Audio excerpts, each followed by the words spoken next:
আসসালামু আলাইকুম ওয়া রাহমাতুল্লাহ। ইন্নাল হামদালিল্লাহ নাহমাদুহু ওয়া নাস্তাঈনুহু মান ইয়াহদিহিল্লাহু ফালা মুযিল্লা লাহু ওয়া মান ইউদ্লিল ফালা হাদিয়া লাহু ওয়া আশহাদু আন লা ইলাহা ইল্লাল্লাহু ওয়াহদাহু লা শারীকা লাহু وأشهد أن محمدا عبده ورسوله أما بعد فأعوذ بالله من الشيطان الرجيم فانكحوهن بإذن أهلهن وأتوهن أجورهن بالمعروف.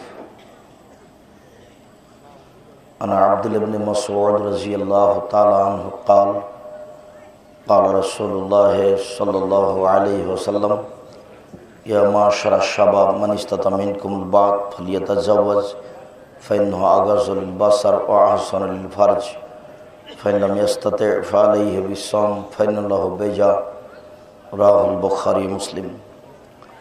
সম্মানিত উপস্থিতি, প্রশংসা আল্লাহর জন্য, শান্তি অবতীর্ণ হোক আল্লাহ রাসূলের উপর সাল্লাল্লাহু আলাইহি ওয়াসাল্লাম।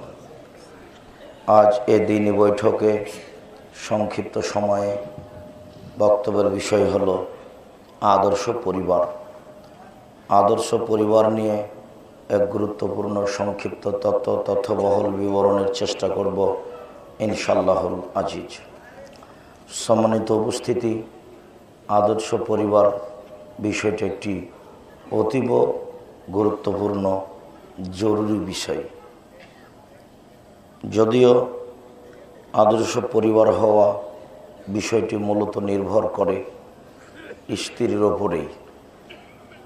তার মানে স্ত্রীর পরিবেশ ভালো না হলে একটা পরিবার সুন্দর করা সহজ নয়। রাসূল সাল্লাল্লাহু আলাইহি সাল্লাম এ ব্যাপারে বলেছেন, আশরুম ফি সালাসা, ধ্বংস তিনটে জিনিস রয়েছে।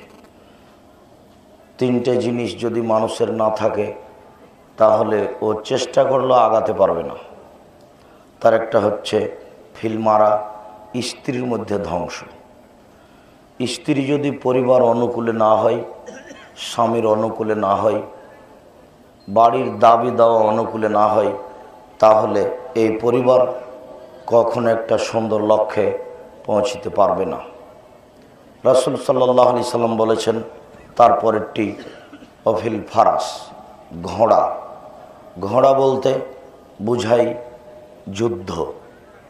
যদি ঘোড়া ভালো না হয় তাহলে স্বইচ্ছায় যোদ্ধা কাজ করতে পারবে না।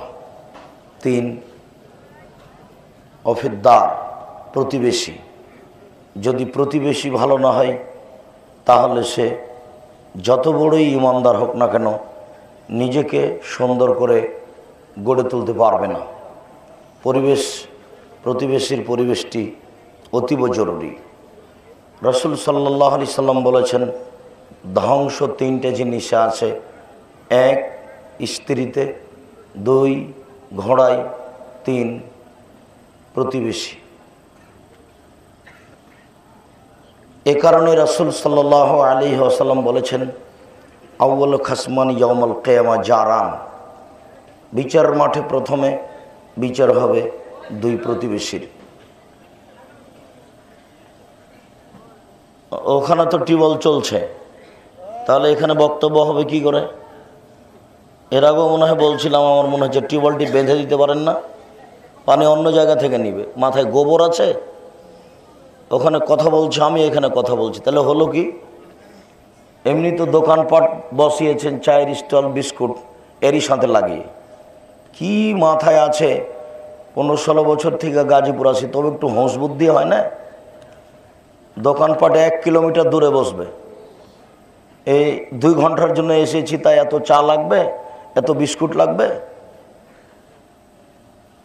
মাথায় কিছু আছে হিসাব নিকাশ? এসব বক্তৃতার ফিল্ডগুলিকে এই হুজুরেরা, এই জনগণগুলো যারা বক্তব্য নিচ্ছে, তারা একেবারে মাটিতে মিশিয়ে দিল। একটা জঘন্য কিছু। দিন প্রচার মানে একটা জঘন্য কিছু। হুজুরও বলবে মিথ্যা কথা, জনগণও চাইবে মিথ্যা কথা, আর ওদিকে পুতুলও বিক্রি হবে, চাও বিক্রি হবে, আর ওই বেটি ছেলে সব ল্যাংটা হয়ে বাজারে বাজারে ঘুরে বেড়াবে। এটা হিন্দুদের একটা মেলা। দাম আছে, কেউ হিসাব করতে চায়? হিসাব করতে চায় না। কিসের দোকানপাট? 2-3 ঘন্টার জন্য সেখানে দোকানপাট লাগবে? কি দেখাতে চান আপনি? আবার ফের দোকানপাট বসিয়েছেন এখানে।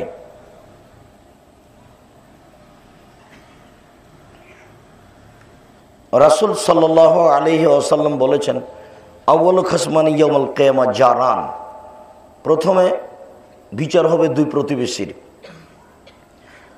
আব্দুর রাজ্জাক সাহেব, আপনি কোনো একদিন বক্তব্যে বলছিলেন যে প্রথম বিচার হবে সালাতের।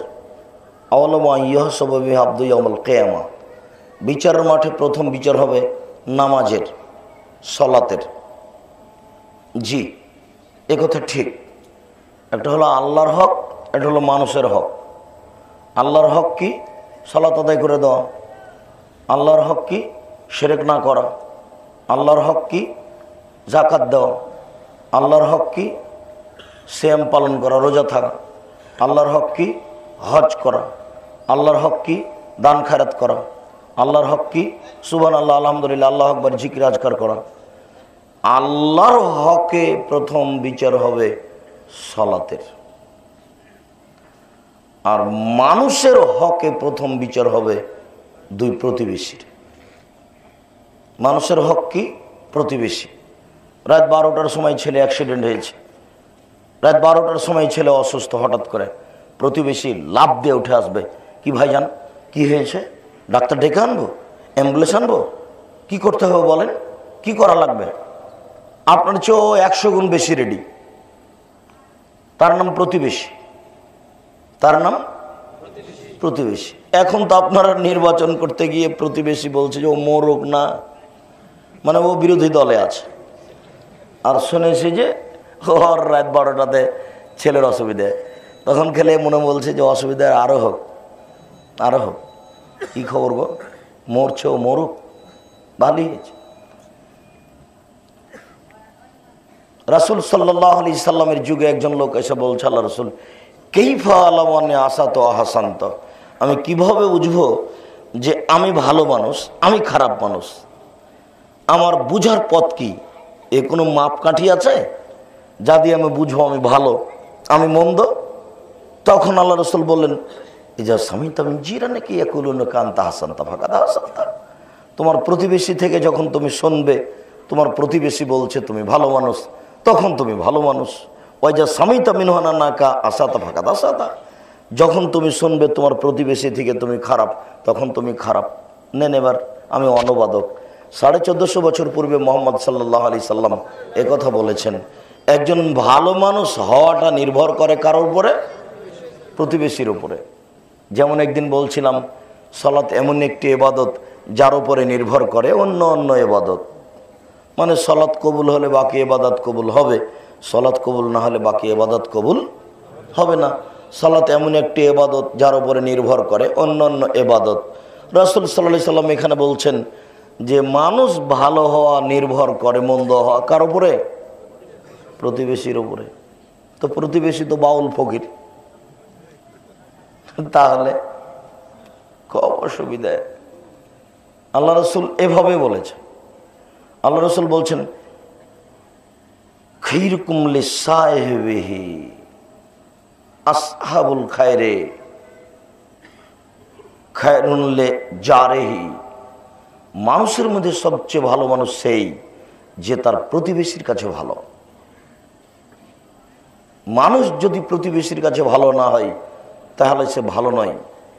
রাসূল সাল্লাল্লাহু আলাইহি ওয়াসাল্লাম বলেছেন, লাইসাল মুমিন আল্লাযী ইয়াসবাউ ওয়া জারুহু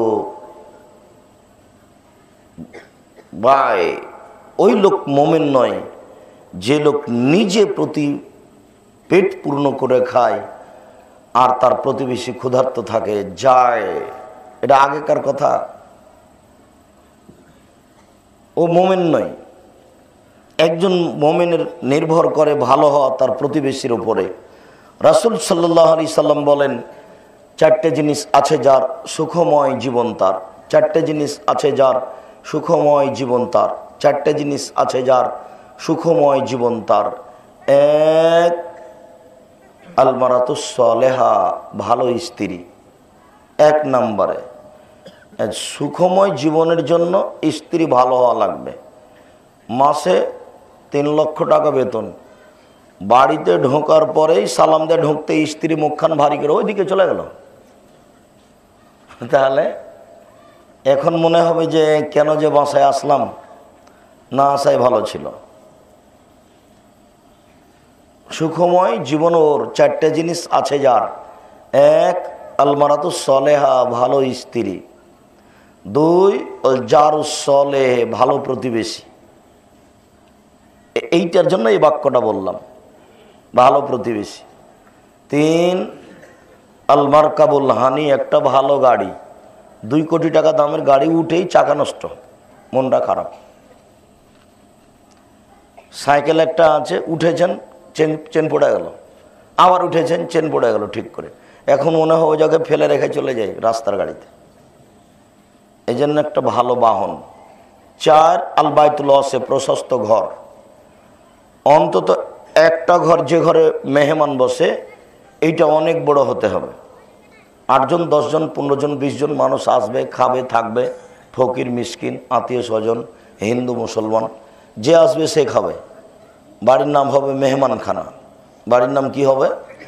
মেহমানখানা।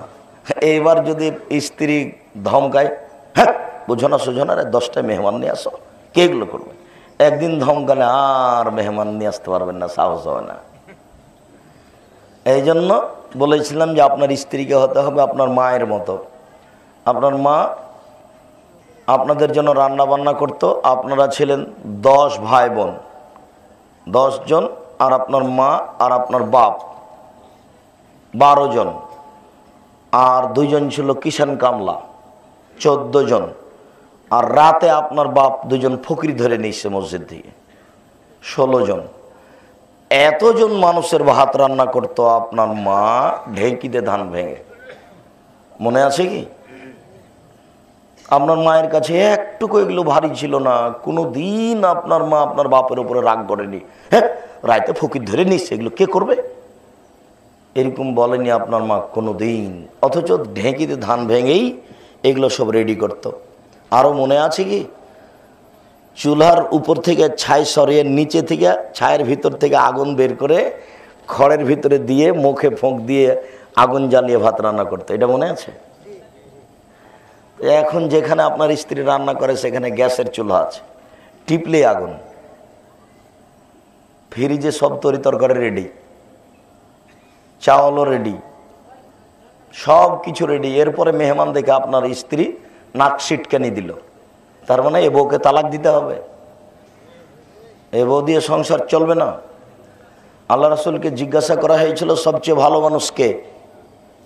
আল্লাহ রাসূলকে জিজ্ঞাসা করা হয়েছিল সবচেয়ে ভালো মানুষ কে? তখন তিনি উত্তরে বলেছিলেন, তুতি উত্তম, যে ফকির মিসকিনকে খেতে দেয় সেই ভালো মানুষ। অসহায় দুস্থ গরিব ফকির মিসকিনকে যে খেতে দেয় সেই হলো ভালো মানুষ। রাসূল সাল্লাল্লাহু আলাইহি ওয়াসাল্লাম যা বললেন তাতে একটা পরিবার আদর্শ হতে পারে প্রথমত স্ত্রীর মাধ্যম দিয়ে। যদিচ পরিবার আদর্শ হওয়ার জন্য আপনাদের 2 জনকেই সমান সমানভাবে আল্লাহ রাসূল দায়ী করেছেন, তবে আপনার উপরে বেশি কঠোরতা আরোপ করার বিষয়টি আল্লাহ রাসূল পেশ করেছেন। রাসূল সাল্লাল্লাহু আলাইহি ওয়াসাল্লাম পরিবারকে সুন্দর করার জন্য প্রথমত আপনাকে বলেছেন, আলা কুল্লুকুম রায়িন ওয়া কুল্লুকুম মাসউলুন রায়াতিহি, পৃথিবীর মানুষ মনে রেখো প্রত্যেকে নিজ নিজ দায়িত্বশীল, দায়িত্ব সম্পর্কে বিচারের মাঠে জবাব দিতে হবে। আমি অন্তত আমার নিজের দায়িত্বশীল। আর রাজুলু রাইন ফি আহলি বাইতিহি, বাড়ির মালিকও দায়িত্বশীল, তার বাড়ির মালিকানা সম্পর্কে তাকে জবাব দিতে হবে। বললে মারাতু রাইয়া ওয়া হিয়া মাসলাতুন আনহুম, যে বাড়ির গীত আইন আপনার স্ত্রী বাচ্চার মা, একেও বিচার মাঠে জবাব দিতে হবে। তাহলে দুইজনই এই পরিবারটার উপরে দায়িত্বশীল। দুইজনকে বিচারের মাঠে পারিবারিক বিষয়ে জিজ্ঞাসা করা হবে। সালাত নিজের ব্যাপার, রোজা নিজের ব্যাপার, দান নিজের ব্যাপার, হজ নিজের ব্যাপার, আর পারিবারিক বিষয়টি হচ্ছে আর একজনের ব্যাপার। তার মানে এই বাড়িতে আছে একটা ছেলে আর একটা মেয়ে আপনাদের অনুযায়ী, আর আপনার বাপ মার অনুযায়ী 5টা ছেলে আর 5টা মেয়ে, নাকি? আর আপনাদের হিসাবে একটা ছেলে একটা মেয়ে। আচ্ছা যাক, তো এই বাড়িতে আছে একটা ছেলে একটা মেয়ে আর আপনার স্ত্রী আর আপনি, 4 জন। আর আগে ছিলেন আপনার মায়ের যুগে 16 জন, নাকি 16 জন পর্যন্ত পৌঁছেছিলাম? 16 জন। মধ্যেখানে আর একটা কথা বলেনি, যেটা শতদিন বলা আছে, মনে আছে, যে ছেলে মেয়ে বেশি হলে টাকা বেশি হয়, ছেলে মেয়ে কম হলে টাকা কম হয়, ছেলে মেয়ে বেশি হলে ইহকালে লাভ, ছেলে মেয়ে বেশি হলে পরকালে লাভ, ছেলে মেয়ে কম হলে ইহকালে লস, ছেলে মেয়ে কম হলে পরকালে লস। ছেলে মেয়ে কম হলে ইহকালে লস কিভাবে? ছেলে মেয়ে কম হবে, টাকা ইনকাম কম হবে, ইহকালে লস। ছেলে মেয়ে কম হলে পরকালে লস কি হবে? ছেলে মেয়ে বেশি হলে টাকা ইনকাম বেশি হবে, ইহকালে লাভ। ছেলে মেয়ে কম হলে পরকালে লাভ ক্ষতি হবে। কি করে? যদি ছেলে 10-12টা হয়, ছেলে মেয়ে 10-12টা, তো দেখবেন যে 7-8টা বেঁচে আছে, 2-3টা মরেছে। আপনারা প্রায় সবাই আপনারা দেখেন যে আমরা 8 ভাই বোন ছিলাম, 10 ভাই বোন, 2টা মরেছে, আর আমরা 8 জন আছি। তাহলে কত লাভ! বিচার মাঠে যে ছেলে মেয়েগুলি আপনার বাপের ছোট অবস্থায় মরে গেছে, ওইগুলি বিচার মাঠে আপনার বাপের হাত ধরে নেবে, ধরে নিয়ে আল্লাহকে বলবে আমার বাপকে আগে জান্নাতে দেন, তারপরে আমি। তখন আল্লাহ বলবেন যাও, তুমি যাও, তোমার বাপ মা নয়। না, আগে বাপ মা তারপরে আমি। না, তুমি যাও। না, আমার বাপ মা আগে তারপরে আমি। না, তুমি যাও। না, আমার বাপ মা আগে তারপরে তুমি। কোনো মতেই বুঝবে না ওই ছেলে। তখন আল্লাহ বলবেন যা যা, তোমার বাপকে নিয়ে যাও, যা। তো এইটা কত বড় সুবিধা, এইটা কি এখন আমি বুঝাতে পারবো? এটা তো সম্ভব নয়। সেদিন তো কবরের শাস্তি বুঝাতে গিয়ে কিয়ামতের মাঠ আমি বুঝাতে পারিনি। তার মানে কিয়ামতের মাঠ বুঝাতে গিয়ে বললাম যে আপনার বাপ অর্ধ হাত জমি দখল করেছে, অর্ধ হাত। তো আপনার বাপকে কিয়ামতের মাঠে অর্ধ হাত জমি খনন করতে লাগাবেন। তো অর্ধ হাত জমিন মানে 7 জমিন খুঁড়তে খুঁড়তে খুঁড়তে খুঁড়তে খনন করতে করতে আপনার বাপ যখন 7 জমিনের নিচে যাবে, তখন এই জমিনটা আপনার বাপের কাঁধে তুলে দেওয়া হবে, তুলে দিয়ে বলা হবে হাঁটো। তো 7টা জমিন সমান হলো 3700 বছরের পথ। একটা জমিন সমান 500 বছরের পথ।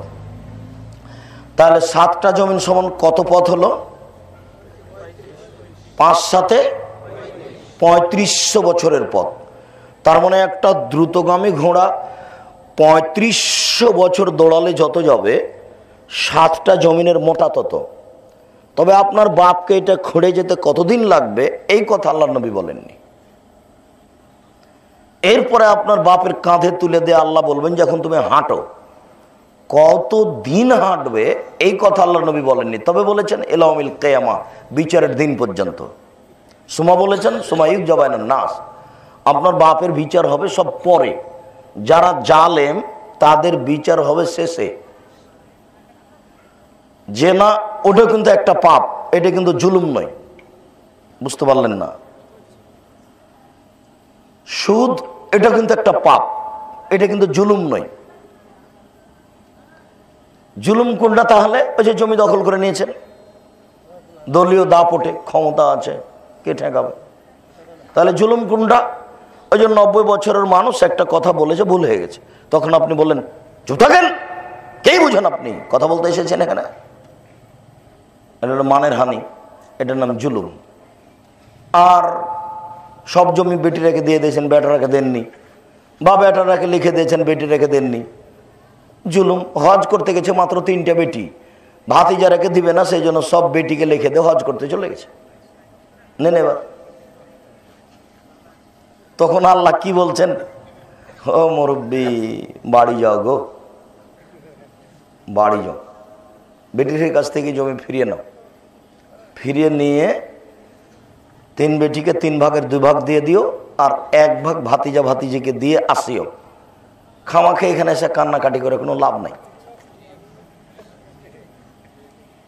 এর নাম জুলুম। তো যারা জালেম তাদের বিচার পরে হবে। এখন তোমার বাপকে এই 3700 বছরের পথ খুঁড়ে যেতে কত দিন লাগবে, এটা তো আমি বুঝাতে পারলাম না কিয়ামত কাকে বলে। তারপরে কাঁধে এটা তুলে নিয়ে কত দিন হাঁটবে, এটা তো আমি বুঝাতে পারলাম না কিয়ামত কাকে বলে। কিয়ামত তো বুঝাতে পারিনি, কিয়ামত বুঝাতে আমরা অক্ষম। রাসূল সাল্লাল্লাহু আলাইহি সাল্লাম যা একটু বলেছেন সেটুকু বললাম বা বলেছি মাত্র, ওটা তো নাগালের বাইরে। কি দিয়ে বুঝাবো কিয়ামত কাকে বলে? সম্মানিত উপস্থিতি, যেটা বলছিলাম সেটা হচ্ছে এই যে একটা পরিবার আদর্শ হয় কি করে, কি করে একটা পরিবার আদর্শ হবে তা নির্ভর করে মূলত আপনার উপরে আর আপনার স্ত্রীর উপরে। দুইজনকে আল্লাহ রাসূল দায়ী করছেন। তিনি বলছেন আর রাজুলু সাইয়্যিদ, স্বামী হচ্ছে কর্তা, ওয়াল মারআতু সাইয়্যিদা, স্ত্রী হচ্ছে কর্ত্রী। আর রাজুলু সাইয়্যিদ, স্বামী হচ্ছে কর্তা, ওয়াল মারআতু সাইয়্যিদা, স্ত্রী হচ্ছে কর্ত্রী। নিজের কাজ করে যে তাকে বলে কর্মী, অপরের কাজ দেখে যে তাকে বলে কর্তা। নিজের কাজ করে যে তাকে বলে কর্মী, অপরের কাজ দেখে যে তাকে বলে কর্তা। তা আপনি উঠে 5 ওয়াক্ত সালাত আদায় করলেন, আপনি কর্মী। আপনি কোরআন তেলাওয়াত করলেন, আপনি কর্মী। সকালে চলে গেলেন ব্যবসায়, দোকান খুলতে 10টার সময়, আপনি কর্মী। কর্তা কখন? কখন কর্তা? ঘুম থেকে উঠেই আহমদ, আবু উঠো, আজান হয়েছে, এখন আপনি কর্তা। যদি আপনি এই কথা না বলেন তাহলে আপনার বিবাহ করা ঠিক হয়নি, এই পরিবার ভালো হবে না, আপনি দায়িত্বশীল নন, আপনি একটা ফালতু মানুষ, গরু ছাগলের মতো, কুকুর শ্রীগাল পশু প্রাণীর মতো। পশু প্রাণী খায়, পায়খানা করে, দিন কাটে, আপনিও খান, পায়খানা করেন, দিন কাটে। কেননা কর্মী হওয়া কাজটি যত জরুরি, কর্তা হওয়া কাজটি তার চেয়ে অনেক অনেক অনেক বেশি জরুরি।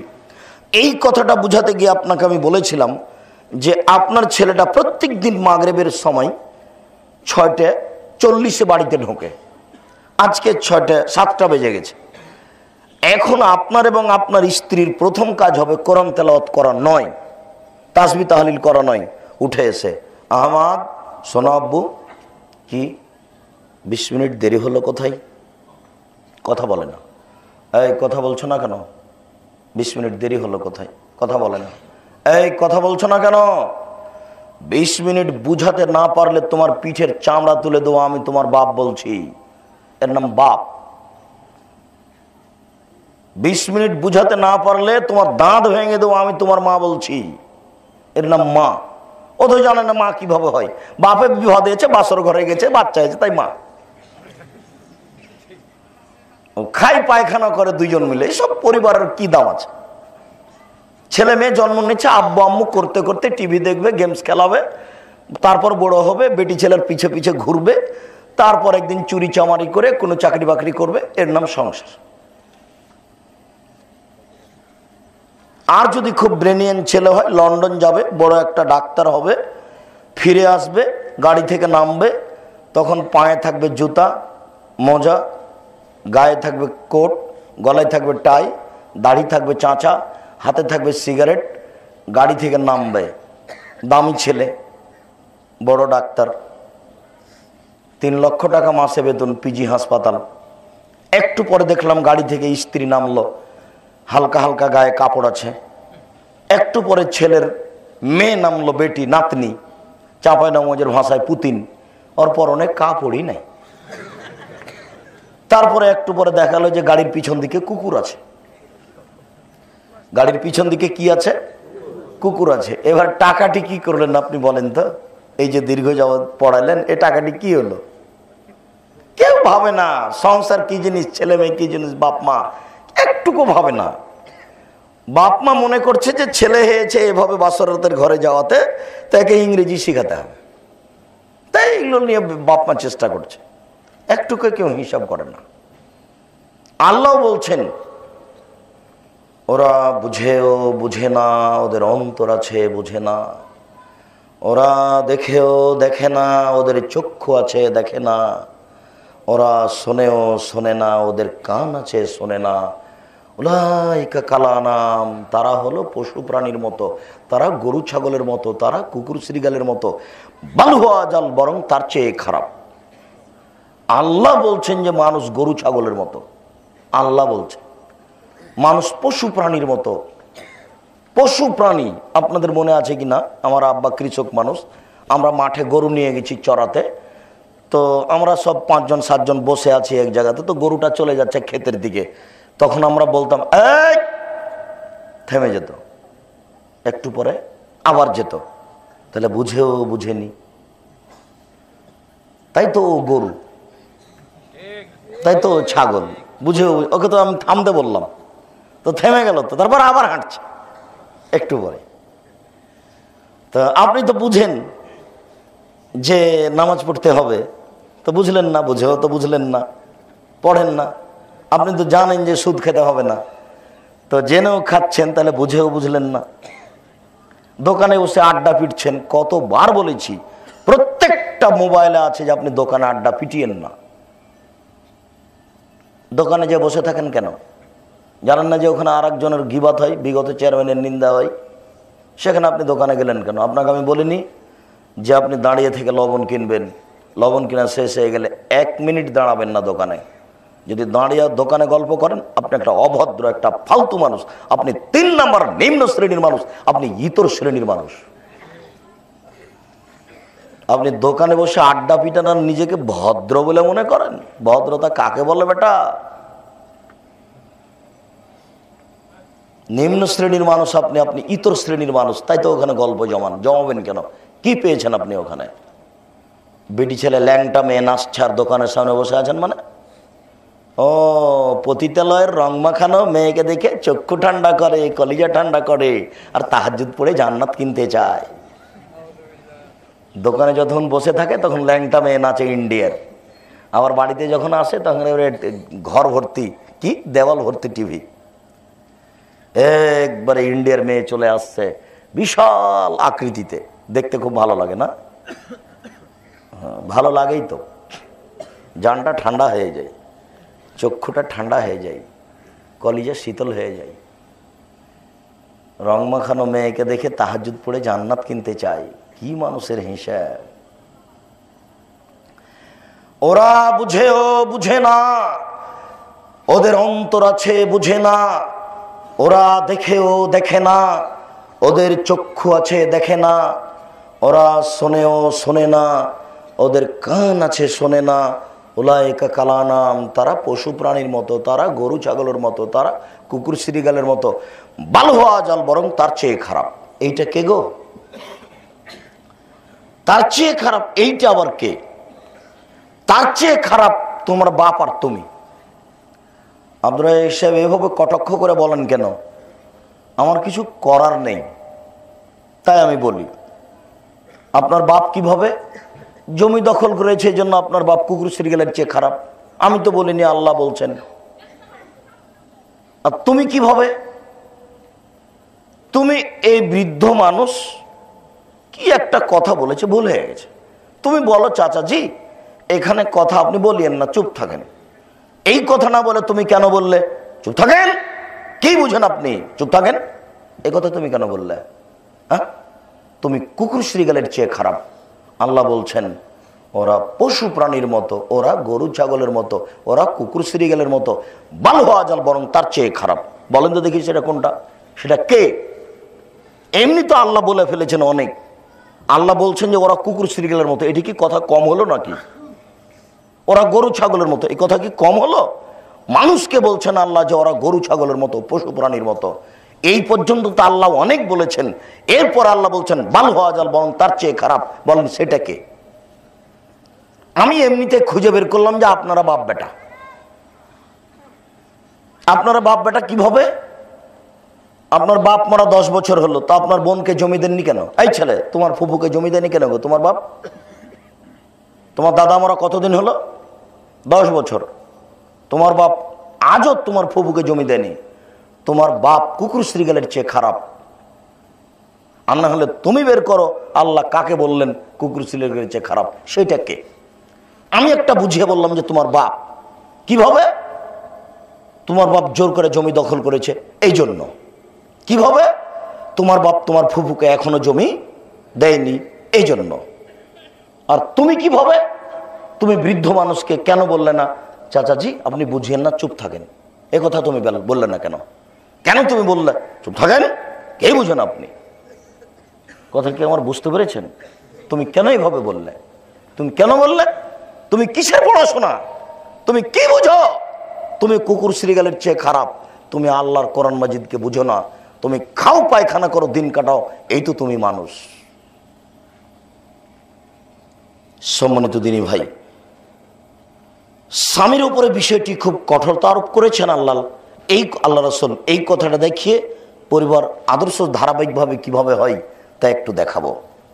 রাসূল সাল্লাল্লাহু আলাইহি সাল্লাম আপনাকে বলছেন লাঠি দিয়ে পরিবার ঠিক করতে, এই কথাটা জরুরি। অবাক, পৃথিবীর সবচেয়ে বড় ভদ্র মানুষ মুহাম্মদ সাল্লাল্লাহু আলাইহি সাল্লাম। পৃথিবীর ইতিহাসে এত বড় ভদ্র মানুষ জন্ম নেননি। আল্লাহ তাআলা ইব্রাহিমের ব্যাপারে এত বলেছেন কোরআন মাজিদে, ইব্রাহিমের মর্যাদা উল্লেখ করতে করতে করতে আল্লাহ কোরআন মাজিদকে ভরে ফেলে দিয়েছে। এর পরেও মুহাম্মদ সাল্লাল্লাহু আলাইহি সাল্লাম মর্যাদার দিক দিয়ে পৃথিবীর সবার চেয়ে কত বেশি তা আমি বিবরণ দিতে পারবো না। মুহাম্মদ সাল্লাল্লাহু আলাইহি সাল্লাম কত পাওয়ারফুল মানুষ পৃথিবীতে। মুহাম্মদ সাল্লাল্লাহু আলাইহি সাল্লাম কত বড় পাওয়ারফুল মানুষ। কিয়ামতের মাঠে মুহাম্মদ সাল্লাল্লাহু আলাইহি সাল্লাম কত বড় পাওয়ারফুল মানুষ তা আপনাকে আমি বিবরণ দিয়ে বোঝাতে পারবো না। পৃথিবীর সবচেয়ে বড় ভদ্র মানুষ আপনাকে বলছেন পরিবারটা ঠিক করার জন্য। 4টা হাদিস বলছি, তাতে আপনি বুঝতে পারবেন যে স্বামী মানে, স্বামী বেঁচে আছেন মানে, বাপ বেঁচে আছেন মানে এই বাড়ির উপরে 44 ধারা জারি আছে, সরকারি 44 ধারা। এক, আল্লেক আসাকা আলা বাবেক, তোমার লাঠিটা তোমার দরজায় ঝুলিয়ে রাখো। পরিবারের সূচনা লাঠি দিয়ে। এক, তোমার লাঠিটা দরজায় ঝুলিয়ে রাখো। তোমার ছেলে মেয়ে, তোমার স্ত্রী দেখে ভাববে বাবা একটু 19-20 চললে এটা হবে। আল্লাহ রাসূল বলছেন পৃথিবীর সবচেয়ে বড় ভদ্র মানুষ। আমি অনুবাদক। 2, লা তারফু আসাকা আদাবান মিন আহলিক, পরিবার থেকে লাঠি উঠিয়ে নিও না, মাঝে মধ্যে লাঠি লাগে, মাঝে মধ্যে লাঠি লাগে। লাঠির কথাই বলেছেন সরাসরি। হাল চাষ করা বুঝেন? হাল চাষ করা দেখেছেন? যে হাল চাষ করে তার হাতে একটা কি থাকে? লাঠি থাকে। আমি কিন্তু অনুবাদক। আমি অপ্রয়োজনীয় কথা জীবনে কোনোদিন বলিনি, ভবিষ্যতেও বলবো না ইনশাআল্লাহ। যে বিষয়েই বলি আমি আপনার প্রয়োজনীয় কথাই বলবো। আল্লাহ রাসূল সাল্লাল্লাহু আলাইহি সাল্লাম বললেন যে পরিবার থেকে লাঠি উঠিয়ে নিও না। ছেলেকেও লাঠি লাগবে, মেয়েকেও লাঠি লাগবে, বউকেও লাঠি লাগবে। 2টা হলো। 3, একজন স্বামীকে 5টা জিনিস লাগে। বউ পালন করতে হলে 5টা জিনিস লাগে। বউ লালন পালন করতে হলে 5টা জিনিস লাগে। স্বামী মানে তার কাছে 5টা জিনিস থাকবে। 1, আতেমহামাতা এমতা, যে মানের খাচ্ছ তোমার স্ত্রীকে সে মানের খাওয়াবা। 2 ফাকসুহা মাক্তাসাইতা, যে মানের পড়ছো তোমার স্ত্রীকে সে মানের পড়াবা। 3 অলা তুকাব্বে, স্ত্রীকে কখনো কটু কথা বলো না, স্ত্রীকে গালি দিতে হয় না, স্ত্রীকে মারতে হয় না, স্ত্রীকে নিন্দা করতে হয় না, কখনো না। নিন্দা করার ব্যাপারে আপনাকে বলেছি 3টে কথা বলবেন না, যেটা আপনার মুখস্থ আছে। 1, কখনো বলবেন না তোমার ঠোঁটটা মোটা। একবার যদি স্ত্রীকে বলেন তোমার ঠোঁট মোটা, 10 বছর আপনাকে ভালোবাসবে না। 2, কখনো বলবেন না তোমার রংটা কালো। একবার রং কালো বললে 10 বছর ভালোবাসবে না, মনটা কষ্ট পায়। খালি বলবেন তুমি এত সুন্দরী, তুমি এত সুন্দরী, তোমার মতো সুন্দরী নারী কোথাও দেখি না, তাহলে খুশি। সারা রাত পা টিপে দেবে, মাথা টিপে দেবে, কোনো সমস্যা নেই। প্রশংসা করিয়েন, কখনো নিন্দা করবেন না। আরেকটা, ভুলেও কোনোদিন শ্বশুর শাশুড়ির উপরে রাগ করবেন না, শ্বশুর শাশুড়িকে গালি দিবেন না। আই বোকা ছেলে, 25 বছর যাবৎ রিক্স নিয়ে মেয়েটাকে লালন পালন করে তোমার হাতে তুলে দিয়েছে, তুমি তাকে ভোগ করো, তোমার শ্বশুরকে গালি দাও মানে কি পেয়েছো? তোমাকে শতবার বলেছে বাবাটা ভিক্ষা করে খাও, শ্বশুরের কাছে মোটরসাইকেল নিয়েছো কেন? শ্বশুর তোমার বাড়িতে ফার্নিচার সাজাবে কেন? কি পেয়েছো তুমি? তোমার শ্বশুর দাওয়াত দিতে একটু দেরি করেছে, তাই তুমি বলছো তোমার শ্বশুর বাড়ি যাবো না, তোমার বউকে বলছো তোমাকে যেতে দিব না। কি তোমার শ্বশুর কি কোনো রাস্তাঘাটের পড়ে থাকা হোটেল বয় নাকি? শ্বশুরের মর্যাদা এটাই যে তুমি তাকে ধমক দিবে, গরম দেখাবা, তোমার স্ত্রীকে মারবা, তোমার স্ত্রী তুমি বলবা তোকে যেতে দেবো না তোর বাপের বাড়ি। এমনিতেই এত রাগ কেন? তুমি মানুষ নাও নাকি? তুমি পশু নাকি? তোমার হুঁশ নাই, তোমার হিতাহিত জ্ঞান নাই, তুমি একটা বেয়াদব 3rd-person বদ ছেলে। কি পেয়েছো তুমি? শ্বশুর তোমার মানুষ নয় নাকি? একটু 19-20 হলেই তুমিও যাবা না, তোমার স্ত্রীকে যেতে দেবে না, এসব বলো কেন? ভদ্রতা কাকে বলে? শ্বশুরকে গরম দেখিয়ে ভদ্রতা দেখায় বেহুদা বোকা কোথাকার। নীতি পরিবর্তন করুন। জিন্দেগিতে কোনোদিন শ্বশুরকে মোটা কথা বলবেন না। একবার যদি বলেন হ্যাঁ তোর বাপ টাকা দিতে চেয়ে দেয়নি, একবার যদি বলেন জীবনে আপনাকে কোনোদিন ভালোবাসবে না, আপনি যদি মারা যান ওই ঘরে যদি কেউ না থাকে তাহলে 2টা লাথি দিয়ে চলে যাবে। আপনার সাথে থাকে কেন? চলে যায় না কেন? চলে গেলে কোথায় বিবাহ হবে কি না এটা সন্দেহ আছে, এই জন্য। নাহলে আপনার সংসারেও থাকতো না। জীবনে কোনোদিন শ্বশুরকে গালি দিবেন না, শাশুড়িকে গালি দিবেন না, কটু কথা বলবেন না। নীতি পরিবর্তন করুন। আল্লাহ রাসূল বলছেন 3, স্ত্রীকে কটু কথা বলো না। 4 নাম্বার বাক্যটা আপনাকে বলার জন্য এতক্ষণ পর্যন্ত কথা বলছি। 4 নাম্বার বাক্যে আল্লাহ রাসূল বলছেন ওয়ালা তাজরিবু আলাল ওয়াজহে, লাঠি দিয়ে মারার সময় মুখে মারো না। বউকে লাঠি দিয়ে ঠিক করতে হয়, তবে মুখে মারা নিষেধ। আগেকার মাস্টার ছাত্রছাত্রী পড়া না পারলে কোথায় মারত? গালে। গালে মারা হারাম, কান ধরে টানা হারাম। ও মাস্টার সাহেব, মাস্টার ডিগ্রি পাস করেছেন, কোনোদিন 1 লাইন দেখেছেন? কিসের মাস্টার আপনি? প্রশিক্ষণ হয়, পিটিআই প্রশিক্ষণ হয়, যে প্রশিক্ষণ দেয় সেই পায়খানা করতে জানে না, কি প্রশিক্ষণ দেবে?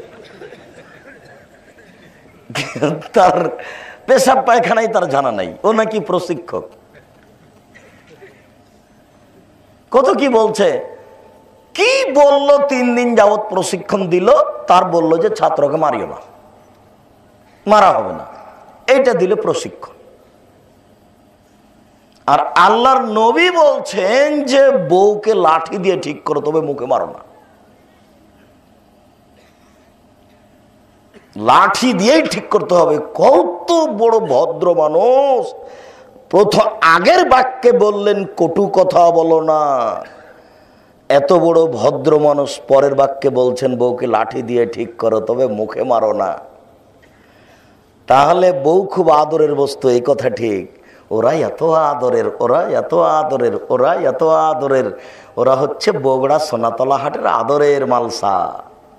ওদের আদর করতে হয়, ওদের গালি দিতে হয় না, ওদের নিন্দা করতে হয় না, ওদের ঢেকে রাখতে হয়, ওদের ঘেরে রাখতে হয়, ওদের বাইরে যেতে দিতে হয় না। ওরা হচ্ছে হীরা মুক্তা মাণিক্য, যেমন ঢেকে রাখতে হয় নইলে মানুষে নিয়ে নিবে, সেরকম হচ্ছে তারা হীরা মুক্তা মাণিক্য। তাদের ঢেকে রাখতে হয়, তাদের ঘেরে রাখতে হয়, তাদের জন্য টিউবওয়েলের ব্যবস্থা করতে হয়, তাদের জন্য পেশাব পায়খানার ব্যবস্থা করতে হয়, তারা যেন বাইরে উকি না মারে তার ব্যবস্থা করতে হয়। নিজেকে পুকুর থেকে পানি নিয়ে এসে দিতে হবে, তাকে বাইরে যেতে দিতে হবে না। যেই নবী বললেন 3 নম্বর বাক্যে বউকে কটু কথা বলো না, সেই নবী বলছেন পিটানোর সময়তে মুখে মারো না। কথা কি আমি বুঝাতে পেরেছি? তার মানে সব সময় আদর দিয়ে পরিবার চলবে না, সময়ে লাঠি লাগবে। জীবনে কোনোদিন মুখের উপরে মারবেন না ছেলে মেয়ের, ছাত্র ছাত্রীর কান ধরবেন না, কান গোটাটাই মুখে মারা নিষেধ। ছাত্রকে মারতে হবে, হাতের উপরে মারেন, পিছনে পড়া পারেনি পাছার উপরে মায়েরা পাছা ফাটিয়ে দেন যাতে কাউকে দেখাতে না পারে। আর লাঠি না হলে পড়বে না, এই কথাই ঠিক। তবে 10 বছরের বয়সের আগে মারবেন না, আগে 10 হবে। এই যে পরের হাদিস দেখেন, আল্লাহ রাসূল বলছেন ছেলে মেয়েকে নামাজ পড়তে বলো 7 বছর বয়সে, আর 10 বছর বয়সে লাঠি দিয়ে পড়াও। আমি অনুবাদক কিন্তু, আর তার মানে আমি একটা কথা রূপক বলিনি, কোনো একটা কথার মধ্যে সরিষা ঢোকাতে পারবেন না সন্দেহ আছে বলে। 10 বছর বয়সের ছেলে মেয়েকে কি দিয়ে নামাজ পড়াতে বললেন আল্লাহ নবী? লাঠি দিয়ে। সবটাতেই আশা লাঠি শব্দ ব্যবহার হয়েছে। তাহলে পরিবারের মালিক যদি না বুঝে যে আমি কিভাবে মালিক হলাম, আমাকে কি করা লাগবে, তাহলে এই পরিবার নড়বড়া হবে। এই পরিবারের স্ত্রী মহিলা বুঝবে যে আমাকে বাজার করা লাগবে। এই পরিবারের ছেলে মেয়ে বুঝবে যে যখন যা প্রয়োজন তার বাপকে বলবো, নিব, গেমস খেলাবো, বড় যখন হবো তখন মেয়ে মানুষের পাছে পাছে ঘুরবো। একটা পরিবারও সুন্দর হবে না, একটা ছেলে মেয়েও সুন্দর হবে না। দেখেছেন, বাপ বুঝতে পারলো না বাপ কাকে বলে। বাপ মানে এই পরিবারের 44 ধারা জারি থাকবে। 1, লাঠি ঝুলানো থাকবে। 2, কখনো পরিবার থেকে লাঠি সরিয়ে নেওয়া যাবে না। 3, বউকে লাঠি দিয়ে ঠিক করতে হবে। 4, ছেলে মেয়েকে লাঠি দিয়ে নামাজ পড়াতে হবে। কথাকে আমি বুঝাতে পেরেছি? সম্মানিত দিনী ভাই, মহান আল্লাহ বলেন ফানকেহু হুন্না বেইদিনে আহলেহিন্না ওয়াতুহুন্না উজুরাহুন্না বিল মারুফ।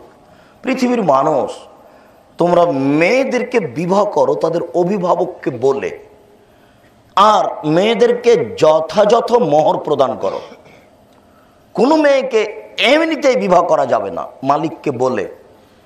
এই জন্য আয়েশা রাদিয়াল্লাহু তাআলা আনহা বলেন, আল্লাহর নবী বলেছেন আইয়ুমা ইমরাতিন নাকাহাত বেগাইরে ইজনে ওয়ালিহা ফানিকাহুহা বাতিল ফানিকাহুহা বাতিল ফানিকাহুহা বাতিল। কোন মেয়ে যদি বাপের অনুমতি ছাড়া, অভিভাবকের অনুমতি ছাড়া বিবাহ বসে, সেই বিবাহ বাতিল, সেই বিবাহ বাতিল, সেই বিবাহ বাতিল। কোর্টের বিবাহ বাতিল, কোর্টের বিবাহ বাতিল, কোর্টের বিবাহ বাতিল, কাজী অফিসের বিবাহ বাতিল। এই মেয়ের যদি 7টা ছেলে হয়, তার বাপ যদি 2 জন সাক্ষী নিয়ে সম্মতি না জানায়, তাহলে একটা ছেলেও বৈধ হবে না, সব হারাম। কোর্টের 5 পয়সা দাম নাই, এখানে কাজী অফিসের 5 পয়সা দাম নাই। যখনই বাপ দেখেছে যে মেয়ে বের হয়ে গেছে, তো মেয়ে কাজী অফিসে যাওয়ার আগে আগে বাপকে যেতে হবে। কাজী অফিসে গিয়ে বলতে হবে যে আমি রাজি আছি, তুমি বিবাহ পড়িয়ে দাও। বাপের এইটা বলার পূর্ব পর্যন্ত কোনো পথ নেই। মেয়ের 7 ছেলে হয়ে গেছে, কেন দেখাচ্ছেন? তোকে ত্যায্য পুত্র করলাম, তোকে ত্যায্য পুত্র করলাম, তোকে যদি পাই তাহলে তোকে কুরবানি করব। এতক্ষণ কোথায় গেছিলেন? আপনাকে আমি বলিনি যে মেয়ে প্রত্যেক দিন 2টার সময় আসে, আজকে 2:30 এসেছে, ক্লাস 10-এ পড়ে। আপনাকে আমি বারবার বলেছি, মুখের দিকে দেখলে বোঝা যাবে কেন জানি কেমন কেমন করে, কেন জানি আনছান আনছান করে। মেয়ের মুখের দিকে দেখলে বোঝা যাবে কোথাও কথা হয়েছে, একটু পরে বের হয়ে যাবে। সেই দিন না দেখে আজকে কেন বলছেন ত্যায্যপুত্র করলাম? ত্যায্যপুত্রের 5 পয়সা দাম নাই এই কথার। আপনি মারা গেলে মেয়ে জমি ভাগ করে নিবে, এটাই শরীয়ত। বিবাহ যেটা হয়েছে সে বিবাহ বাতিল, কোর্টের বিবাহ বাতিল, কাজী অফিসের বিবাহ বাতিল। আল্লাহ তাআলার আদেশ, অভিভাবককে বলে বিবাহ করো, এরপরে মোহর দিয়ে বিবাহ করো, মোহর নিয়ে নয়, টাকা নিয়ে নয়। এই ছেলে, যৌতুক তো বহু দূরের কথা গো। তোমার শ্বশুর যে বিবাহের দিন তোমার জন্য শার্ট প্যান্ট কিনেছে, পায়জামা পাঞ্জাবি কিনেছে, জুতা কিনেছে, জামাই টুপি কিনেছে, এটা হারাম। তোমার শ্বশুর এটা কিনতে পাবে না, আর তুমি এটা নিতে পাবে না। দেখি কোন মায়ের বেটা এমন পৃথিবীতে জন্ম নিয়েছে যে বিবাহের দিন জামাইয়ের জামা কাপড়কে বৈধ করতে পারে। বিবাহের দিন মেয়ের বাপ ছেলের জন্য যা কিনেছে সবই হারাম। মেয়ের বাপ ছেলেকে যা দিয়েছে সবই হারাম। আজীবন খুঁজলেও মেয়ের বাপের বিবাহ উপলক্ষে 2 টাকা খরচ হবে তার কোনো প্রমাণ নেই। আমি যে আয়াতটা পড়লাম সেই আয়াতটার অর্থ হলো, তোমরা মেয়ের বাপকে বলে বিবাহ করো আর ওকে মোহর দিয়ে দাও। তো তোমার পাওনা কোনটা? এর মধ্যে তুমি কি পাবা? কোথায় তোমার জুতা, কোথায় তোমার স্যান্ডেল, কোথায় তোমার শার্ট প্যান্ট, কোথায় তোমার মোটর সাইকেল? বাপ বেটা ভিক্ষা করে করে মোটর সাইকেল কিনবা, শ্বশুরের টাকা দিয়ে মোটর সাইকেল কিনো কেন? তোমাকে তো আমি শতবার বলেছি, প্রত্যেক বক্তব্যে আছে যে বাপের জমিদারি আছে, বড় ব্যবসা করেন, টাকা কম আছে কলা বিক্রি করে খান, তার চেয়ে টাকা কম আছে চকলেট বিক্রি করে খান, টাকাই নাই দিন মজুরি করে খান, মানুষের বাড়িতে কাজ করেন, যদি কাজ করে খেতে না পারেন ভিক্ষা করে খান। ভিক্ষা করা টাকা দিয়ে চাউল কিনে ভাত খেয়ে ইবাদত কবুল হবে, ভিক্ষা করা টাকা দিয়ে চাউল কিনে ভাত খেয়ে ইবাদত কবুল হবে, ভিক্ষা করা টাকা দিয়ে চাউল কিনে ভাত খেয়ে ইবাদত কবুল হবে। শ্বশুরের কাছে যৌতুক নিয়ে সে টাকা দিয়ে চাউল কিনে ভাত খেয়ে ইবাদত কবুল হবে না। শ্বশুরের কাছে টাকা নিয়ে ওই টাকা দিয়ে চাউল কিনে ভাত খেয়ে ইবাদত কবুল হবে না। এই দেশের কোনো এনজিওতে চাকরি করে সেই টাকা দিয়ে চাউল কিনে ভাত খেয়ে ইবাদত কবুল হবে না। এদেশের কোনো ব্যাংকে, যে কোনো ব্যাংকে চাকরি করে ওই টাকা দিয়ে চাউল কিনে ভাত খেয়ে ইবাদত কবুল হবে না। শেষ পর্যন্ত বলেছি ভিক্ষা করে খাবো, বলে দেবো আব্বাকে, আব্বা ফুফুর জমি দিয়ে দেন, ভিক্ষা করে খাবো। ওই জমি আমরা চাষ করব না, আমি এনজিওতে চাকরি করব না। গাজীপুর ডিস্ট্রিক্টে অনেক ইন্ডাস্ট্রি আছে, সেখানে কাজ করব, এনজিওতে চাকরি করব কেন? কোনো যদি কাজ না থাকে তাহলে ট্রেন স্টেশনে যাব, মানুষের ব্যাগ ধরে ধরে গাড়িতে তুলে দেবো, মানুষ টাকা দিবে, সেটা দিয়ে আমি জীবিকা নির্বাহ করব। ভিক্ষা করে খাবো কেন? তবে ভিক্ষা করা যায়, শ্বশুরের কাছে টাকা নেওয়ার চেয়ে ভিক্ষা করে খাওয়া অনেক গুণে ভালো। আল্লাহ বলছেন মোহর দিয়ে বিবাহ করো, এরপরে আল্লাহ রাসূল বলছেন সেখানে চলেন। এমনিতে পরের বাক্যে আল্লাহ বলেছেন ফানকিহু মা তাবা লাকুম, পৃথিবীর মানুষ মহিলাদের মধ্যে যাকে ভালো লাগে তুমি তাকে বিবাহ করো, যাকে তোমার পছন্দ। শত শত মেয়ে, স্কুলে ঢুকলাম হেডমাস্টারের অনুমতি নিয়ে, শত শত মেয়ে, কাকে পছন্দ করি? যাকে পছন্দ করেন তাকে বিবাহ করেন। আল্লাহ বলছে এই কথার অর্থ এই নয় যে যারা সুন্দরী নয় তাদের বিবাহ হবে না। আল্লাহ আপনাকে বুঝিয়েছেন খুশি করার জন্য। আসলে ঘুরতে ঘুরতে ঘুরতে ঘুরতে ঘুরতে ঘুরতে কুৎসিত মেয়েটা পছন্দ। কিভাবে? পৃথিবীর সৃষ্টির 50,000 বছর পূর্বে ওটাই লেখা আছে। বুঝাতে পারলাম না? পৃথিবী সৃষ্টির কতদিন পূর্বে? 50,000 বছর পূর্বে। আবার যেদিন আপনি মায়ের পেটে 3 মাস 40, 3 40 4 মাস, সেদিন আবার লেখা হয়েছে যে কোন মেয়েটা আপনার হবে। আপনার বাম হাত থেকে সৃষ্টি করা হয়েছে, বাম পাঁজর থেকে, এটা নয়, ওটা মিথ্যা কথা। ওটা হলো হাওয়াকে সৃষ্টি করা হয়েছে আদম আলাইহিস সালামের বাম পার্শ্ব থেকে, আপনাকে নয়। কি পাগলামি পেয়েছেন, বইয়ের ডান দিকে শুইতে হবে না, বইয়ের বাম দিকে শুইতে হবে, আমার কোন পাঁজর থেকে আমার স্ত্রীকে সৃষ্টি করা হয়েছে। তা আপনার একটা হাড় কমে গেছে বাম দিক থেকে, তো বউ যদি 3-4টা হয় তাহলে তাহলে কয়টা হাড় কমলো? হাড়ই থাকবে না, মাথায় সব গোবর আছে, হুজুরে যেমন জনগণ তেমন। ধর্মের কেউ দাম দেয় না। আমি মোটামুটি খুঁজে খবর নিয়ে দেখছি যে কেউ ধর্মের দাম দেয় না। সম্মানিত দিনী ভাই, যেটা আমি বলছিলাম, রাসূল সাল্লাল্লাহু আলাইহি ওয়াসাল্লাম যা বললেন সেইটা কিভাবে রাসূল সাল্লাল্লাহু আলাইহি সাল্লাম বললেন, আল্লাহ তো বললেন তোমাদের পছন্দ মতো বিবাহ করো, এটা আল্লাহ আপনাকে খুশি করেছেন মাত্র, কিন্তু ঘুরতে ঘুরতে ঘুরতে ওখানেই যেতে হবে যেখানে কি আছে, তাকদীর লেখা আছে, সেখানে যেতেই হবে। আল্লাহ আপনাকে খুশি করেছেন মাত্র, যে যাকে ভালো লাগে তাকে বিবাহ করো।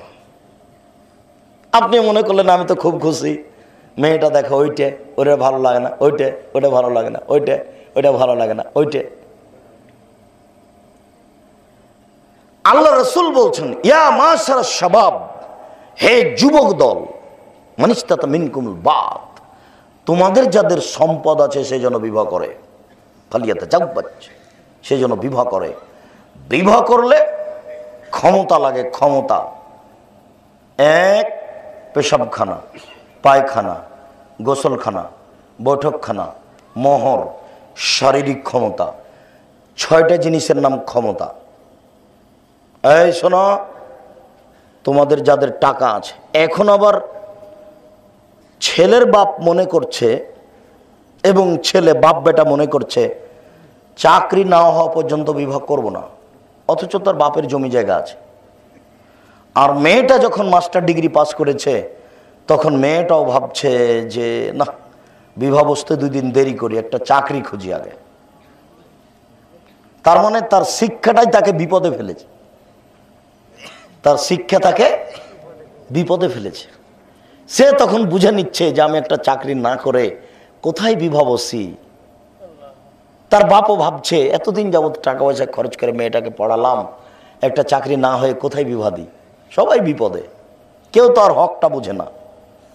বিবাহ তো দিতে হতো 14 বছর, 15 বছর, 16 বছর বয়সে। বিবাহর বয়স হতে হতো তার 28 বছর বয়স হয়েছে, মেয়েটার 25 বছর, 28 বছর। কতদিন থেকে যৌবন নিয়ে বসে আছে, কত প্রেম প্রীতি, কত জেনা, তার কোনো হিসাব নাই। আর যারা চালাচ্ছে দেশকে, তাদের তো আর হিসাব নিকাশ নাই। তাদেরকে যারা চালায় তারা বলছে যে জেনা মানে ভালো কাজ। ছাত্রছাত্রী যাবে, একজন আরেকজনের সাথে জেনা করবে, মনটা খুশি থাকবে, পড়াশোনা করবে, কারো পরনে কাপড় থাকবে না। এটা তো ইহুদি খ্রিস্টানদের অনেক দিনের পরিকল্পনা, যেটা ধীরে ধীরে ধীরে ধীরে ধীরে ধীরে সারা পৃথিবীতে ছড়াচ্ছে। সৌদি আরব যাবে, সৌদি আরবে এতদিন যাবৎ ছাত্রছাত্রী একসাথে পড়তো না, এখন জিদ্দায় একটা প্রতিষ্ঠান হয়েছে, ছাত্রছাত্রী একসাথে পড়ে। সৌদি আরবের মাটিতে ছেলে মেয়ে একসাথে পড়ার কোনো প্রশ্নই আসে না। একটা বাড়ির সামনে একটা লোক দাঁড়াতে পারবে না, দাঁড়ানো নিষেধ। দাঁড়ালে বাড়িটা পার হয়ে ফাঁকা জায়গায় দাঁড়াতে হবে, দাঁড়ানোই নিষেধ। পুলিশ যদি দেখে তাহলে তাকে আটকে দেবে। একটা ছেলে প্যান্ট বা লুঙ্গিকে এইভাবে আঁটো করে ভেতরে ঢুকে দাঁড়াতে পাবে না, এটাই দোষণীয়। দাঁড়ালে তাকে আটকানো হবে। আর আমাদের দেশে নারী পুরুষ এক জায়গাতে বসে জেনা করছে, কেউ কিছু বলে না। সেই কখন বসেছে সকাল 10টার দিকে, যুবতীর উরু রানের উপরে মাথা দিয়ে শুয়ে আছে, আরও মাথায় হাত দিয়ে আছে, গল্প করছে, চলছে। বিবাহ করার পরে এই সুযোগ স্ত্রী দেওয়া হবে না, সেই সুযোগ বিবাহের পূর্বে নিয়েছে পুরুষ নারী। শোনেন, বিবাহ করলে 6টা জিনিস লাগে। 1, পেশাবখানা, পায়খানা, গোসলখানা, বৈঠকখানা, শারীরিক ক্ষমতা। শারীরিক ক্ষমতা মানে লাঠি, শারীরিক ক্ষমতা মানে পুরুষত্ব ক্ষমতা। শারীরিক ক্ষমতা মানে দুইটা। চোখ যেভাবে ঘুরে বউ সেভাবে চলে, এর নাম ক্ষমতা। চোখ যেভাবে ঘুরে বউ সেভাবে চলে, এর নাম ক্ষমতা। যে হাদিসে বলেছিলাম 5টা জিনিস লাগে, সে হাদিসে শেষের বাক্যটা বলিনি। শেষের বাক্যটা হলো ওয়ালা তাতরুকা ইল্লা ফিল বাইতে, তুমি তোমার স্ত্রীকে তোমার বাড়ি ছাড়া কোথাও যেতে দিবা না। ও চাচির বাড়ি যেতে পাবে না, ও খালার বাড়ি যেতে পাবে না, ও ফুফুর বাড়ি যেতে পাবে না, ও নানির বাড়ি যেতে পাবে না, ও মায়ের বাড়ি যেতে পাবে না। মায়ের বাড়ি যায়ও যদি 3 দিনের বেশি থাকতে পাবে না। 3 দিনের বেশি যদি থাকে তাহলে আপনাকে খাওয়া খরচ দিতে হবে। আর 3 দিনের জন্য যে স্ত্রীকে পাঠাচ্ছেন আপনি নিজে সাথে যায়েন। জীবনে কোনোদিন বিবাহের বাড়িতে স্ত্রীকে পাঠাবেন না। বিবাহের বাড়িতে গেলে তার স্বামীর সংখ্যা বেড়ে যায়। আর নিজে হাট বাজার করবেন, স্ত্রীকে পাঠাবেন না। যেই মহিলা নিজে বাজার যেতে চাচ্ছে ভেবে নেবেন এ খারাপ, নিশ্চিত খারাপ, অবধারিত খারাপ। এর বাজারে যেতে মন চাই কেন? কেন এর বাজারে যেতে মন চাই? এ কেন বুঝলো যে কাপড় আমাকে কিনতে হবে? কেন বুঝলো যে দোকানপাট তরি তরকারি আমাকে কিনতে হবে? এটা কেন বুঝলো? কেন? আপনার স্ত্রীর কথা মনে না? আপনার মায়ের কথা মনে নাই?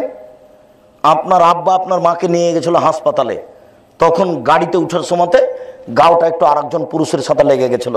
সেই জন্য আপনার মা কতবার বলছে, হ্যাঁ আমি বললাম যে যাবো না, খালি পর পুরুষের গায়ে লাগে। কত খারাপ লাগলো। আপনার মায়ের কথাটা আপনার মনে নাই? এটা ঈমান। তোমাকে আমি বললাম যে নিয়ে যাব না, পুরুষ মানুষের গায়ে ঠেকবে, গাও ঠেকবে। আপনার মায়ের কথা বলতো আর আপনার স্ত্রী বলে আমাকে বাজার করতে হবে, তাহলে কত খারাপ হয়েছে। এর অন্তর খারাপ। এ খারাপ মহিলা, এ বদ মহিলা, এ বেহায়া মহিলা, এ শয়তান মহিলা। নইলে কেন বলে না তার স্বামীকে, মনে কিছু নিয়ে না, আমি বাজার যেতে পারবো না, তুমি নিজে বাজার করো। স্বামী নেই, বড় ছেলে, আব্বু তুমি বাজার করো আব্বু। কেউ যদি না থাকে, দেবর ভাসুর গ্রামবাসীকে ডেকে মোবাইলে বলতে হবে ভাইয়া একটু আমাকে বাজার করে দাও। ও ভিতরে আসতে পাবে না। ব্যাগটা আর যা লাগবে তা লিখে বাইরে ওকে দিতে হবে, ভাই ব্যাগ বাইরে আছে নিয়ে যাও। এইভাবে ইমানটিকে, তোমাকে আমি বললাম না ছেলে যে ইমান কি জিনিস দেখাতে গিয়ে, যে তুমি এখানে মোবাইল নিয়ে কি করছিলে আর তোমার ভাবি তোমার এখানে চলে এসেছে, জানো না যে তুমি এখানে বসে আছো। তোমার ভাবির মাথায় কাপড় ছিল না, তুমিও দেখেছো তোমার ভাবিকে, তোমার ভাবিও চোখ পড়েছে। চট করে তোমার ভাবি ওই ঘরে ঢুকে বলছে, ছি ছি রে আমার দেবর এখানে বসেছিল, আমি তো খেয়াল করিনি, ছি ছি ছি ছি ছি ছি নজুবিল্লাহ, আমার দেবর মনে আমাকে দেখে নিয়েছে, ছি ছি রে। তোমার ভাবি এরকম করছে কেন? এটা ঈমান। এটা হলো ঈমান। এই ছেলে, তোমার ভাবির কথা বলেছিলাম যে তুমি এখানে বসে কি করছো, তোমার ভাবি চলে এসেছে এখানে, দিয়ে তোমাকে বলছে খালেদ তুই এখানে বসে আছিস রে, তোকে তো খুঁজছি। তো তোমার ভাবিও তো নামাজ পড়ে, বোরখা পরে আছে, এই যে আজকেও বোরখা পরে এসছে, আবার তুমি তাকে মোটর সাইকেলের পিছনে করে নিস না। এবার কেমন হয়ে গেল? এক ভ্যানে এসেছো ভাবির সাথে, ভাবি বোরখা পরে আছে আর তোমাকে পাশে করে নিয়ে এসেছে বক্তব্য শুনতে আব্দুল রাজাক সাহেবের। ব্যাপার কেমন? ইমান কি জিনিস? কোথায় ইমান চলে গেছে? এমনি এটা একটা মরা দেহ ঘুরছে, ইমানের সাথে কোনো সম্পর্ক নেই। শোনেন, ক্ষমতা থাকলে বিবাহ করুন। কেন? বিবাহ করলে কি হয়? আহসানুল ফারজে আগাজুল বাসার আহসানুল ফারজ। বিবাহ করলে চক্ষু নিচু হয়, লজ্জাস্থান কন্ট্রোলে হয়। বিবাহ করলে চক্ষু নিচু হয়, লজ্জাস্থান কন্ট্রোলে যায়। চক্ষু নিচু হয় মানে ওই মেয়েটা চোখে পড়লো না, আল্লাহ রসুল বলছেন ওর কাছে যা আছে আমার স্ত্রীর কাছে তাই আছে। আল্লাহ রসুল বলছেন রাস্তায় তুমি চলছো তো কোনো মেয়ে তোমার চোখে পড়লো, কেমন মনে হয়ে গেল, তুমি বাড়িতে যাও, বাড়িতে গিয়ে তোমার স্ত্রীর সাথে মিলনো লিপ্ত হও, তাহলে তোমার অন্তরে যেটা জেগেছে সেটা দূর হয়ে যাবে। ওর কাছে যা আছে তোমার স্ত্রীর কাছে তাই আছে, ওর কাছে যা আছে তোমার স্ত্রীর কাছে তাই আছে। এখন দেশের অবস্থা, ঢাকা গাজীপুরের অবস্থা এমন হয়ে গেছে যে সকাল 6টা থেকে গার্মেন্টসের মেয়েরা একবারে লাইন ধরেছে, এখন কয়বার বাড়িতে যাবেন বউয়ের কাছে? মানে ঈমান আমান এমন ভাবে কঠিন হয়ে গেছে যে আল্লাহর নবী বলছেন যে ঈমান নিয়ে বসবাস করা এত কঠিন হবে, আগুনের উপরে থাকা যেমন। আগুনের উপরে মানুষ থাকতে পারবে? তার মানে এটাই হলো ইমান আমার নিয়ে থাকা কত কঠিন। নারী দিয়ে সব রাস্তাঘাট ঘেরা, খুব বিপদ। সম্মানিত দিনী ভাই, এইবার আপনি প্রস্তুত, টাকা পয়সা প্রস্তুত, মেয়েকে দেখতে যাবেন, আপনি যাবেন একাই। 10 বন্ধু নিয়ে মেয়ে দেখা হারাম, বাপের মেয়ে দেখা হারাম, মেয়ে দেখতে গিয়ে আংটি দেওয়া হারাম, মেয়ে দেখতে গিয়ে ঘড়ি দেওয়া হারাম, মেয়ে দেখতে গিয়ে টাকা দেওয়া হারাম। মেয়ে দেখে যদি আপনি নিজে নিশ্চিত হতে না পারেন, তাহলে আপনার মাকে পাঠিয়ে দেন, আপনার বোনকে পাঠিয়ে দেন, এরপরে নিশ্চিত হন। বিবাহ রেডি, মেয়ের বাপ রাজি আছে, আপনিও বিবাহ করবেন। বিবাহের পূর্বে হলুদ মাখা প্রথা হারাম। এমনিতে হলুদ মাখা জায়েজ হলেও এই উপলক্ষে হলুদ মাখার কোনো বিধান নেই। ভাবি, চাচাতো বোন, খালাতো বোন, গ্রামের বোনের হলুদ মাখিয়ে দেওয়া কাবিরা গুনাহ, হারাম। দেবরের গায়ে হলুদ মাখানো তো বহু দূরের কথা, ননদের গায়ে হলুদ মাখাতে পারে না ভাবি। আল্লাহ রাসূল বলছেন, লা তুবাসিরুল মারাতু আল মারাতা ফাতানাথা লিজাওজিহা কান্নাহু ইয়ানজুরু ইলাইহা। কোনো মহিলা যদি কোনো মহিলার গায়ে হাত লাগায়, তাহলে বুঝতে পারবে তার শরীরটা নরম না শক্ত। এক পর্যায়ে সে তার স্ত্রী স্বামীর সামনে বলবে, খালেদার শরীরটা এতই নরম, তখন তার স্বামী তাকে অন্তরের চোখে দেখবে। একজন মহিলাকে অন্তরের চোখে দেখা হারাম। আমি বলেছি যে মহিলাদের কাপড় ভিতরে শুকাতে হবে, বাহিরে নয়। কেন? একটা খুব মোটা সোটা বড় এরকম চেওড়া বড় পায়জামা সালোয়ার শুকাতে দেওয়া আছে, যেই দেখবে সে বলবে, বাপরে মহিলাটা কত মোটা গো। তাহলে ওদের কাপড় দেখে পুরুষ একটা ভাবতে পারে। এই জন্য ওদের কাপড় কোথায় শুকাতে হবে? ভিতরে, বাহিরে নয়। মহিলাদের কাপড়ও পর্দা। আপনাদের গাজীপুরে আছে কিনা, ঢাকাতে আছে, বগুড়াতে আছে, এমনও কত পরিবার আজও আছে, তাদের বোরখার নিচের যেগুলো কাপড় অর্থাৎ সালোয়ার কামিজ, এগুলো যদি কোনো পুরুষে দেখে নেয়, তাহলে তারা সেটা আর পরে না, আগুন দিয়ে জ্বালিয়ে দেয়। এই পরিবার ঢাকাতেও আছে, এই পরিবার বগুড়াতেও আছে, এই পরিবার রাজশাহীতেও আছে। অপর পুরুষ যদি তাদের ভিতরের কাপড় দেখে নেয়, তাহলে তারা আর ওটা পরবে না, জ্বালিয়ে দেয়। তাদের চলে, আমাদের কেন চলে না এই শতাব্দীতে? তাদের তো চলে, তারা তো না খেয়ে মরে যায়নি। আমার চলে না কেন? আমার ইমান নেই, সেই জন্য আমি বেঈমান। আমি এমনি শোলা কাঠের মতো ঘুরি থাকি, খায় আর আমাকে মানুষকে দেখাই যে আমি নামাজি। তাহাজ্জুদ পড়তে উঠেছে চাচা, মাথায় টুপি আছে, তাহাজ্জুদ শেষে হয়নি, টিভিটা চালু করেছে ইন্ডিয়া। তাহলে এগুলো কি দেখেন আপনি? শুনুন সম্মানিত দিনী ভাই, হলুদ মাখা হারাম।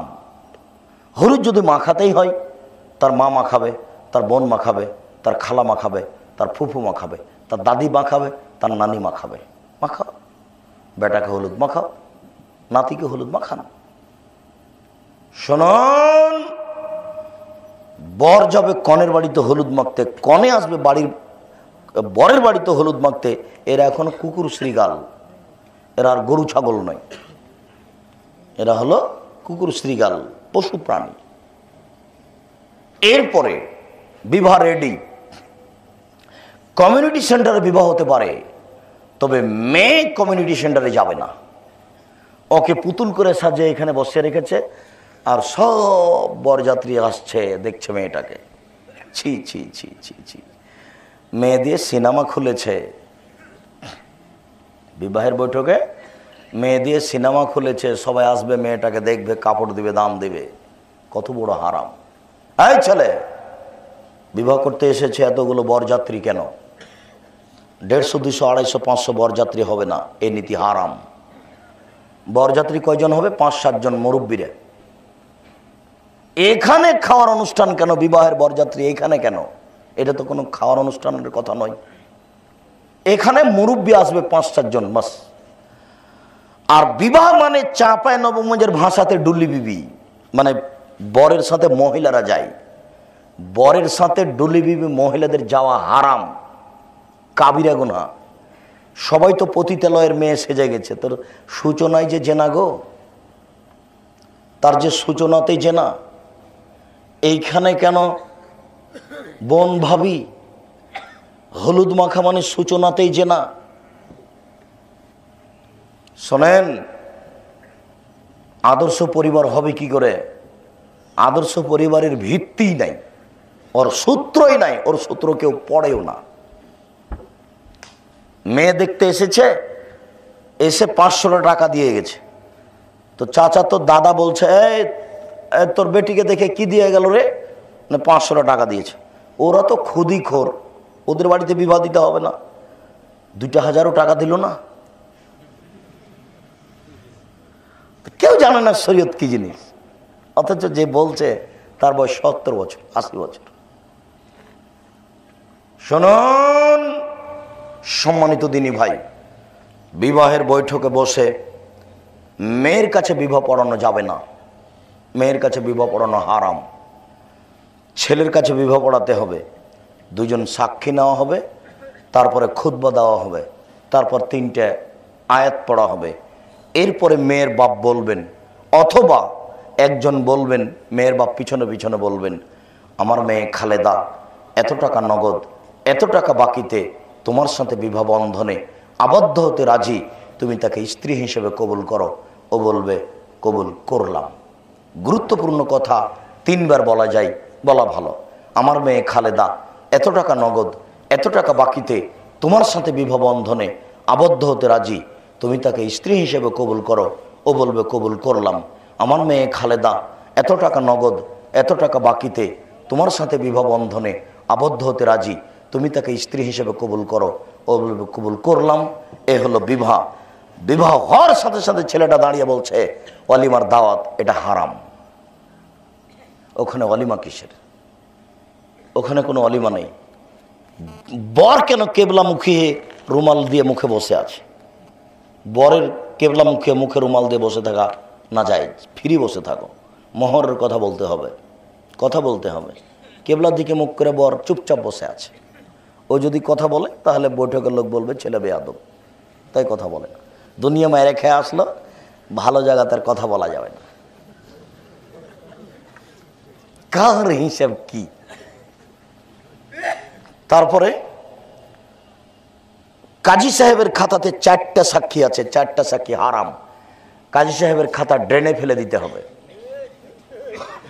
জ্বালিয়ে দিতে হবে। বিবাহের জন্য 2টা সাক্ষী লাগে। রাসূল সাল্লাল্লাহু আলাইহি ওয়াসাল্লাম বলছেন লা নিকাহা ইল্লা বিওয়ালিন, অভিভাবক ছাড়া বিবাহ হয় না।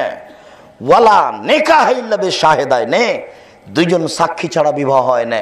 উকিল বাপ হারাম, উকিল বাপ কাবিরা গুনাহ, উকিল বাপ হারাম।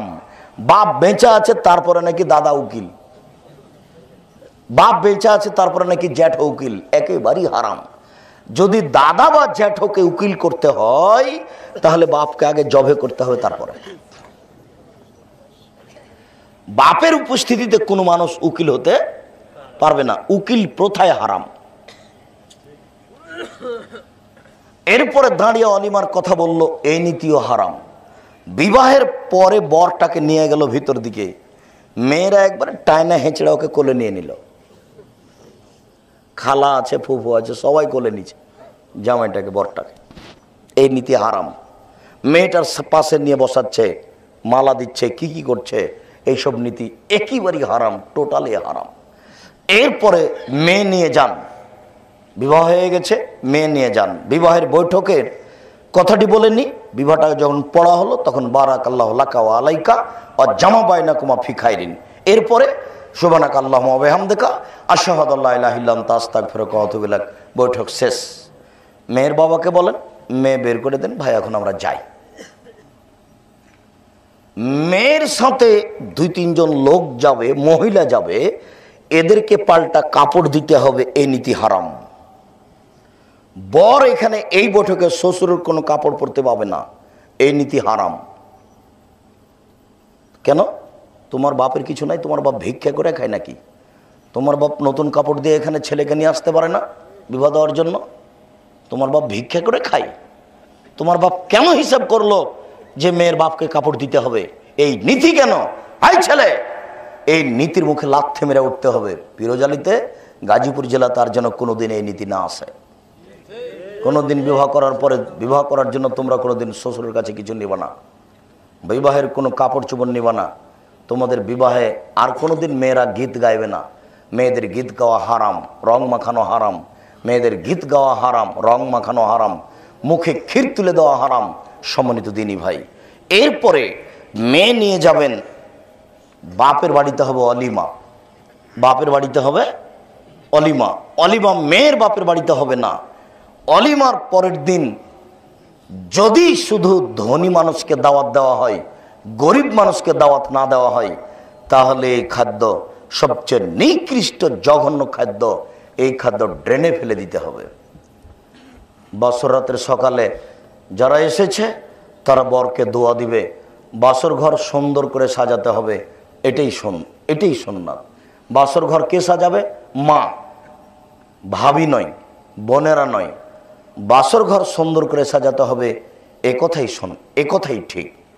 এরপরে মেয়েটা আগেই বাসর ঘরে ঢুকবে, বা ছেলে আগে ঢুকতে পারে।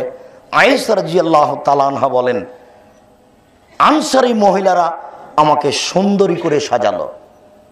কি দিয়ে সাজালো তা আয়েশা রাদিয়াল্লাহু তাআলা আনহা বলেননি। আসমা বলছেন, কাইয়ানতু আয়েশা তালে রাসূলুল্লাহ সাল্লাল্লাহু আলাইহি সাল্লাম, আমি আয়েশাকে সুন্দরী করে সাজালাম আল্লাহ রাসূলের জন্য। তবে কি দিয়ে সাজানো হয়েছিল তা ওখানে উল্লেখ নেই। বিউটি পার্লারে যা কিছু আছে সব দিয়ে নারীদেরকে সাজানো যায়। বিউটি পার্লারে যা কিছু আছে সব দিয়ে নারীদেরকে সাজানো যায়। কেন? রাসূল সাল্লাল্লাহু আলাইহি সাল্লাম বলেছেন, তিবুর রিজালে জাহারা রিহুহা, পুরুষের সুগন্ধি যার গন্ধ পাওয়া যায় দেখতে পাওয়া যায় না। পুরুষের সুগন্ধি যার গন্ধ পাওয়া যায় দেখতে পাওয়া যায় না। পুরুষের সুগন্ধি যার গন্ধ পাওয়া যায় দেখতে পাওয়া যায় না। এই জন্য পুরুষ পাউডার মুখে লাগাতে পাবে না, এই জন্য পুরুষ মেহেদি হাতে দিতে পাবে না, হারাম। অতিবুন নেশায়, মহিলাদের সুগন্ধি যা দেখতে পাওয়া যায় গন্ধ পাওয়া যায় না। মহিলাদের সুগন্ধি যা দেখতে পাওয়া যায় গন্ধ পাওয়া যায় না। ওরা মেহেদি লাগাবে হাতের নখে, পায়ের নখে, যা কিছু বিউটি পার্লারে আছে সব কিছু তারা ব্যবহার করবে, তবে টিপ দিতে পাবে না। টিপ দেওয়া প্রথা হচ্ছে হিন্দু মেয়েদের। হিন্দু মেয়েকে বিবাহ করলে 10টা পদ্ধতি লাগে, তার একটা পদ্ধতির নাম রাক্ষসী বিবাহ। মেয়ের বাপ বিবাহ দিবে না, ছেলে জোর করে বিবাহ করবে। যদি কপালে টিপ দিতে পারে তাহলে বিবাহ হয়ে গেল। টিপ এসেছে হিন্দুদের পক্ষ থেকে, এই জন্য মুসলিম মহিলা কপালে টিপ দিতে পাবে না। 2, নখে নেইল পালিশ দিতে পাবে না। নেইল পালিশ মোটা, ভিতরে পানি যাবে না অজুর সময়, এ কথা নয়। নেইল পালিশ দেওয়া প্রথা হচ্ছে ইহুদি খ্রিস্টানদের পতিতালয়ের মেয়েদের বৈশিষ্ট্য। ইহুদি খ্রিস্টানদের পতিতালয়ের মেয়েদের বৈশিষ্ট্য নখে নেইল পালিশ দেওয়া। ইহুদি খ্রিস্টানদের পতিতালয়ের মেয়েদের বৈশিষ্ট্য নখে নেইল পালিশ দেওয়া। এই জন্য মহিলারা নখে নেইল পালিশ দিতে পাবে না। মেহেদি দিতে হবে। যেখানে যেখানে মেহেদি লাগালে তাদেরকে সুন্দরী মনে হবে সেখানে মেহেদি দিতে হবে, জরুরি। হাতের নখেও দিবে, পায়ের নখেও দিবে। হাতের নখেও দিবে, পায়ের নখেও দিবে। আব্দুর রাজ্জাক সাহেব, থামেন। আমরা ছোটকাল থেকে শুনে আসছি মহিলারা পায়ের নখে মেহেদি দিতে পারবে না। কেন? আল্লাহ রাসূল দাড়িতে মেহেদি দিয়েছে। তো ভালো কথা, আল্লাহ রাসূল দাড়িতে মেহেদি দিয়েছেন।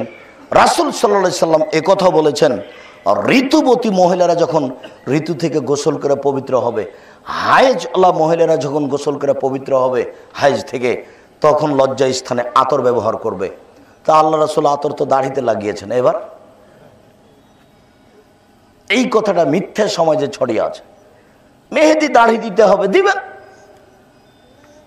মহিলারা মেহেদি হাতে দিবে, পায়ে দিবে, যেখানে যেখানে লাগালে সুন্দরী মনে হবে সেখানেই দিবে, এটাই বিধান। আল্লাহ রাসূল একটা মহিলার হাতে মেহেদি ছিল না, সেই জন্য তীব্র নিন্দা করেছিলেন যে এই হাতটা পুরুষের না নারীর। সম্মানিত উপস্থিতি, তাকে সুন্দরী করে সাজাতে হবে, এ কথাই ঠিক।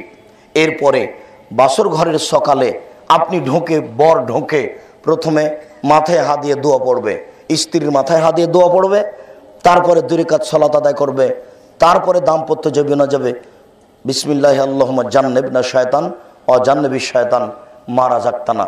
আল্লাহ আমাদের দুইজনকে শয়তান থেকে রক্ষা করো, আমাদের দুইজনের সাংসারিক জীবনে যদি কোনো বাচ্চা হয় তাহলে বাচ্চাকে তুমি শয়তান থেকে রক্ষা করো। সকালে ওলিমা, দিন যায় রাত্রি যায়, দিন যায় রাত্রি যায়, পেটে বাচ্চা আসলো, তখন মায়ে বলবে, বাপে বলবে, রব্বি হাবলি মিল দাদুনকা জুরিতন তৈয়বা, আল্লাহ তুমি আমার একটা পবিত্র সন্তান দান করো, আল্লাহ তুমি আমাকে একটা ভালো সন্তান দান করো। দিন যায় রাত্রি যায়, বাচ্চা প্রসবের সময় আসলো, আল্ট্রাসাউন্ড করা ঠিক নয়, হারাম বলিনি আমরা, পরীক্ষা না করাই ভালো। নিরুপায় হয়ে যদি পরীক্ষা করলো, এরপরে ক্লিনিকে গিয়ে বাচ্চা প্রসব করানো ঠিক নয়। নিরুপায় হয়ে ক্লিনিকে যাবে সেটা ভিন্ন কথা। যেখানে বাচ্চা প্রসব হচ্ছে সেখানে মেয়ের মা থাকবে বা তার চাচি, একজন মহিলা, প্রয়োজনে 2 জন থাকতে পারে, সারা গ্রামের মেয়ে সেখানে ঢুকবে, এগুলো হারাম, এগুলো নোংরামি। নিরুপায় হয়ে ক্লিনিকে যেতে পারে। যখন বাচ্চা প্রসব হলো তখন পাশে আজান দিতে হবে, ডান কানে আজান, বাম কানে ইকামাত, এ হাদিস জাল। পাশে আজান দিতে হবে, নামাজের আজান, জোর করেও নয়, কান ধরেও নয়, এমনিতেই বাচ্চার পাশে আজান দিবে। এরপরে এই বাচ্চাকে নিয়ে যাবে কোনো বড় পরহেজগার মানুষের কাছে, নিয়ে গিয়ে তাহনিক করে নিয়ে আসবে। খেজুর একটা খুব ভালো করে দাঁতে চাবিয়ে, একটু খেজুর, সামান্য একটু, খুব ভালো করে দাঁতে চাবিয়ে আঙ্গুলে নিয়ে বাচ্চার মুখের জিভার উপরে দিয়ে দিবে। তারপর দোয়া পড়ে দিবে, আল্লাহ ফাক্কিহু ফিদ্দীন আইয়াকুমুল্লাহ বেকালেমাতিল্লাহি তাম্মা মিন কুল্লি শায়তানিন হাম্মা ওয়া মিন কুল্লি আইনিন লাম্মা। এই দোয়া পড়ে দিবে মুরব্বী মানুষ। এরপরে দিন যায় রাত্রি যায়, 7 দিনে দিন আকিকা দিতে হবে। 14 দিনে আকিকা চলে না, 21 দিনে আকিকা চলে না, জীবনে একদিন আকিকা চলে না। আল্লাহর নবী নিজে আকিকা দিয়েছেন, এ হাদিস বাতিল। সাহাবীগণ কোনোদিন নিজের আকিকা নিজে করেছেন তার কোনো প্রমাণ নেই। আবু বকর করেছেন তার প্রমাণ নেই, উমর করেছেন তার প্রমাণ নেই, উসমান করেছেন তার প্রমাণ নেই, আলী করেছেন তার প্রমাণ নেই। অতএব জীবনে একদিন আকিকা হবে এই কথা বাতিল, এই কথা মিথ্যা। 14 দিনে আকিকা হবে না, 21 দিনে আকিকা হবে না, জীবনে একদিন আকিকা হবে না। 7 দিনে দিন 4টা কাজ আছে। 1, ছাগল জবাই করতে হবে। 2, নাম রাখতে হবে। 3, মাথা নেড়ে করতে হবে। ডাক্তার নিষেধ করেছে, ডাক্তারের নিষেধ শুনবেন না। এই নিষেধের 5 পয়সা দাম নাই। ওই কথাটা উঠে গেছে তাই ডাক্তার বলে, ওই কথাটা এখন চলছে সেই জন্য ডাক্তার বলে। যেই অবস্থাতে আছে বাচ্চা, আপনি 7 দিনের দিন মাথা নেড়ে করবেন। 7 দিন যাবৎ মহিলারা ঘর থেকে বের হতে পাবে না। আগে থেকে যে নীতি ছিল, মায়েরা একটা পুরাতন তেনা কাপড় পরে বসে থাকতো, আর বাহিরে যাওয়া নিষেধ ছিল, পেশাব পায়খানায় বাইরে যেত। এই নীতি হারাম, এটা নোংরামি। বাচ্চা প্রসব হয়েছে, মা গরম পানিতে গোসল করে 5,000 টাকা দামের শাড়ি পরে ঘুরে বেড়াবে। কথা বুঝেননি আমার? তো ওখানে একটা পুরাতন কাপড় পরে 7 দিন যাবৎ বের হতে পারবে না, ওখানে খালি ঘরটা ধোঁয়া আর ধোঁয়া। এগুলো কি? ওগুলো একটাও ঠিক নয়। 7 দিন যাবৎ ওখানে কোনো পুরুষ ঢুকতে পাবে না, স্বামীও যেতে পাবে না, একই কথা। সব এগুলো কুসংস্কার, হারাম। 7 দিনে দিন আকিকা দিতে হবে। 14 দিনে চলে না, 21 দিনে চলে না, গরু দিয়ে আকিকা চলে না, মহিষ দিয়ে আকিকা চলে না, ছাগল দিয়ে আকিকা হতে হবে। এরপরে বাচ্চা বড় হলো, 1 বছর হলো, 2 বছর হলো, 3 বছর হলো, খাতনা দিয়ে দেন। খাতনার অনুষ্ঠান হারাম। বাচ্চা হাঁটতে শিখে পায়জামা পরাবেন, প্যান্ট নয়। এই যে সব প্যান্টগুলো আপনারা বাচ্চাদের জন্য কিনেছেন, আমরা জীবনে কোনো দিন কিনি না। এসব প্যান্ট যদি আমাদের বাসায় যায় তাহলে 3 ঘন্টার মধ্যে জ্বালিয়ে দেওয়া হবে। কাপড় কিনে পায়জামা বানাবেন। পায়জামা বুঝেন না মনে হয়? ঢিলা ঢালা থাকবে, টাকনোর উপরে থাকবে, মেয়েরও থাকবে, ছেলেরও থাকবে। 1 বছর হয়ে গেছে, হাঁটতে শিখেছে, মেয়ে পরবে পায়জামা, কখনো মেয়ে জাঙ্ঘে পরবে না। আপনার মেয়ে তো ক্লাস 9-এ পড়ে, তবু জাঙ্ঘে পরে আছে, হাত পা মোটা মোটা হয়ে গেছে, ন্যাংগট পরে আছে, ফরাক গায়ে দিয়ে আছে। কেউ বুঝে না, বাপ মা খায় পায়খানা করে দিন কাটায়। সবার জন্য পায়জামা। আপনার মেয়ে পায়জামা পরবে 1 বছর বয়সে। এরপরে দিন যে রাত্রি যাই, 5 বছর বয়স হয়ে গেল, স্কুলে যাবে, প্রতিষ্ঠানে যাবে, মা বলে দিবে আম্মু আমাকে সালাম দিয়ে যাও, বাড়ি থেকে সালাম দিয়ে বের হবে। আম্মু রাস্তায় যাকে দেখতে পাবে সালাম দিবা। দিন যায় রাত্রি যাই, 7 বছর হয়ে গেল বাচ্চার বয়স। এখন আপনি বলেন মৌরু আলাদাকুম বিসসালাত অহম আবনাউ সাবে সিনিনা, তোমরা তোমাদের ছেলে মেয়েকে সলাত আদায় করতে বলো যখন তার বয়স 7 বছর। ওয়াজরিবুহুম আলাইহিম আবনাউ আশরে সিনিনা, তোমরা তোমাদের ছেলে মেয়েকে পিটিয়ে সলাত আদায় করো যখন তার বয়স 10 বছর।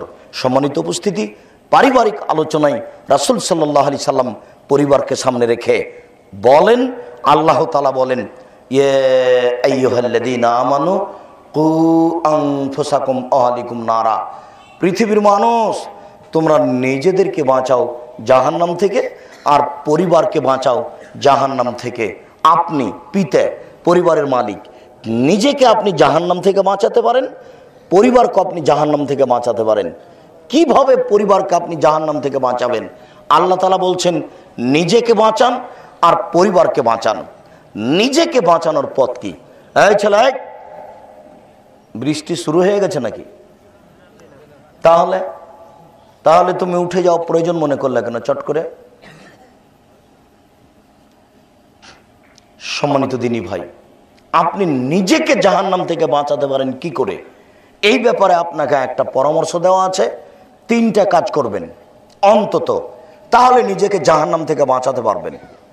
এই 3টা কাজ শতবার আপনাকে বলেছি। 1, আলজাম লিসানাক, মুখ বন্ধ রাখবেন, জিহ্বা ব্যবহার করবেন না, মুখ ব্যবহার করবেন না, ভালো কথা ছাড়া মুখে বলবেন না, বেঁচে যাবেন। দোকানপাটে বসবেন না, আড্ডা পিটবেন না, বেঁচে যাবেন। মুখ ব্যবহার করবেন না ভালো কথা ছাড়া, জান্নাত হবেই। 2, জরুরি প্রয়োজন ছাড়া বাড়ির বাইরে যাবেন না, জান্নাত হবেই। জরুরি প্রয়োজন ছাড়া হাটে বাজারে যাবেন না, জান্নাত হবেই। 3, পাপের জন্য কাঁদুন। কথা 3টা মনে থাকবে না?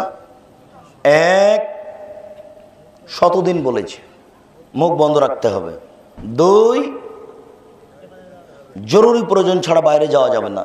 আমভাবে যদি বলেন হাটে বাজারে যাওয়া যাবে না, তাহলে তো বিপদ। জরুরি প্রয়োজন ছাড়া দোকানপাটে হাটে বাজারে যাওয়া যাবে না। আপনারাকে বলছে এখানে কথার 19-20 করবেন না, বক্তব্যের সাথে মুনাফিকি করে কোনো লাভ নেই। দোকানে বসে ঘন্টার ঘন্টা কাটাচ্ছেন, রাত 12টা 1টা বেজে গেছে, দোকানের সামনে বসে আছেন। বিশ্বাস করুন এরা ইতর শ্রেণীর মানুষ। যারা দোকানে বসে ঘন্টার ঘন্টা সময় কাটায় এরা নিম্ন শ্রেণীর মানুষ, এরা ইতর শ্রেণীর মানুষ, এরা বিবেকহীন মানুষ, এরা ভালো মানুষ নয়, এদেরকে শয়তান চালায়। 3, পাপের জন্য কাঁদুন। এই 3টা কাজ করলে নিজেকে জাহান্নাম থেকে বাঁচাতে পারবেন ইনশাআল্লাহ। এই কথা আল্লাহ রাসূল বলেছেন। পরিবারকে কিভাবে জাহান্নাম থেকে বাঁচাবেন? নিজে তো বেঁচে গেলেন, পরিবারকে বাঁচানোর জন্য কয়েকটা সূত্র পেশ করছি। এদিকে দেখুন মুরব্বী, এদিকে দেখুন। এই ছেলে, রেডি হও। আর একজনের গায়ে হেলাম দিয়ে আছো কেন? কয়েকটা সূত্র পরিবারকে জাহান্নাম থেকে বাঁচানোর। 1, লোকমান হাকিম বলছেন বুনাইয়া লা তুশরিক বিল্লাহ ইন্নাশ শিরকা লাযুলমুন আযীম। আব্বু, শিরক করো না, শিরক হচ্ছে পৃথিবীতে সবচেয়ে বড় পাপ। বিচারের মাঠে আল্লাহ বলবেন মানুষকে, তোমাদের পাপ যত আমার ক্ষমা তত, তোমাদের পাপ যত আমার ক্ষমা তত, তোমাদের পাপ যত আমার ক্ষমা তত, তবে যদি শিরক না থাকে। বিচারের মাঠে আল্লাহ বলবেন, বিচারের মাঠে আল্লাহ বলবেন, এ আদমের ছেলে মেয়ে শোনো, তোমাদের পাপ যেই পরিমাণ আমার ক্ষমা সেই পরিমাণ, তোমাদের পাপ যেই পরিমাণ আমার ক্ষমা সেই পরিমাণ, তোমাদের পাপ যেই পরিমাণ আমার ক্ষমা সেই পরিমাণ, তবে যদি শিরক না করো। এই ছেলে, তোমার ঈমান কেটে গেল, বিচারের মাঠে ক্ষমা হবে না অষ্টাধাতুর আংটিতে। আর তোমার মায়ের ঈমান কেটে গেছে জন্মদিবসে। তোমার মায়ের ঈমান কেটে গেল কোথায়? জন্মদিবস, মৃত্যু দিবসে। আর তোমার ঈমান কেটে গেল অষ্টাধাতুর আংটিতে। আরও যত আছে, শিরক থাকলে বিচারের মাঠে ক্ষমা হবে না। 1 নাম্বার, ছেলে মেয়েকে জাহান্নাম থেকে বাঁচাতে হলে ছেলে মেয়েকে দিন রাত সতর্ক করতে হবে শিরক করো না। বাপ তো জানেই না শিরক কাকে বলে। আপনাকে যে আমি বারবার বললাম যে কে বড় ক্ষতিগ্রস্ত বইটা পড়েন, কে বড় ক্ষতিগ্রস্ত বইটা অন্তত আপনাকে 10 বার পড়তে হবে, 10 বার, শতবার পড়তে হবে। আপনি তো 50 টাকা দিয়ে বইটা কিনবেন না, আপনার দাম দেওয়ার প্রয়োজনও নেই। দোয়ার বইটা আপনাকে আমি মুখস্থ করতে বলেছি, হাত তুলে দোয়া করার জন্য 42টা হাদিস পেশ করেছি। তা আপনি যে কিনলেন না, পড়লেন না, তা আমি কি করলাম? আমি এখন কি করতে পারি?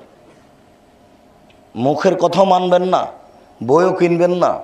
বই যদি আমি ছাপিয়ে আমি পড়ি তাহলে আমি কি করলাম? আপনার কি করতে পারি? আর যদি আমার কাছে ফ্রি চান তা আমি কয়টা দিতে পারি? তবে একটা বই ফ্রি দিতে চাচ্ছি, আরো অনেক বইয়ের সাথে একটা বই ফ্রি দিতে চাচ্ছে, আছে কিনা আমি জানি না। সম্মানিত দিনী ভাই, এক সূত্র, ছেলে মেয়ে যেন কেউ শিরক না করে। শিরক যদি আমরা না করি তাহলে বিচারের মাঠে আল্লাহ আমাদের সামনে আসবেন, এসে বলবেন তোমাদের পাপ যত আমার ক্ষমা তত, তোমাদের পাপ যত আমার ক্ষমা তত। তোমাদের পাপ আকাশ জমিন পরিমাণ, পাপ আর পাপ, চিন্তার কিছু নেই।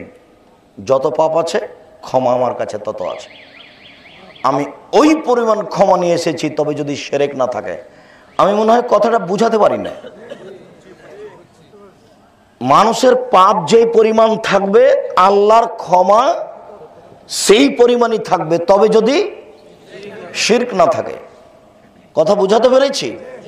হাতের রাশি দেখে ভাগ্য পরীক্ষা করলে শিরক হয়, হাত চালিয়ে ভাগ্য পরীক্ষা করলে শিরক হয়, টিয়া পাখির মাধ্যমে ভাগ্য পরীক্ষা করলে শিরক হয়।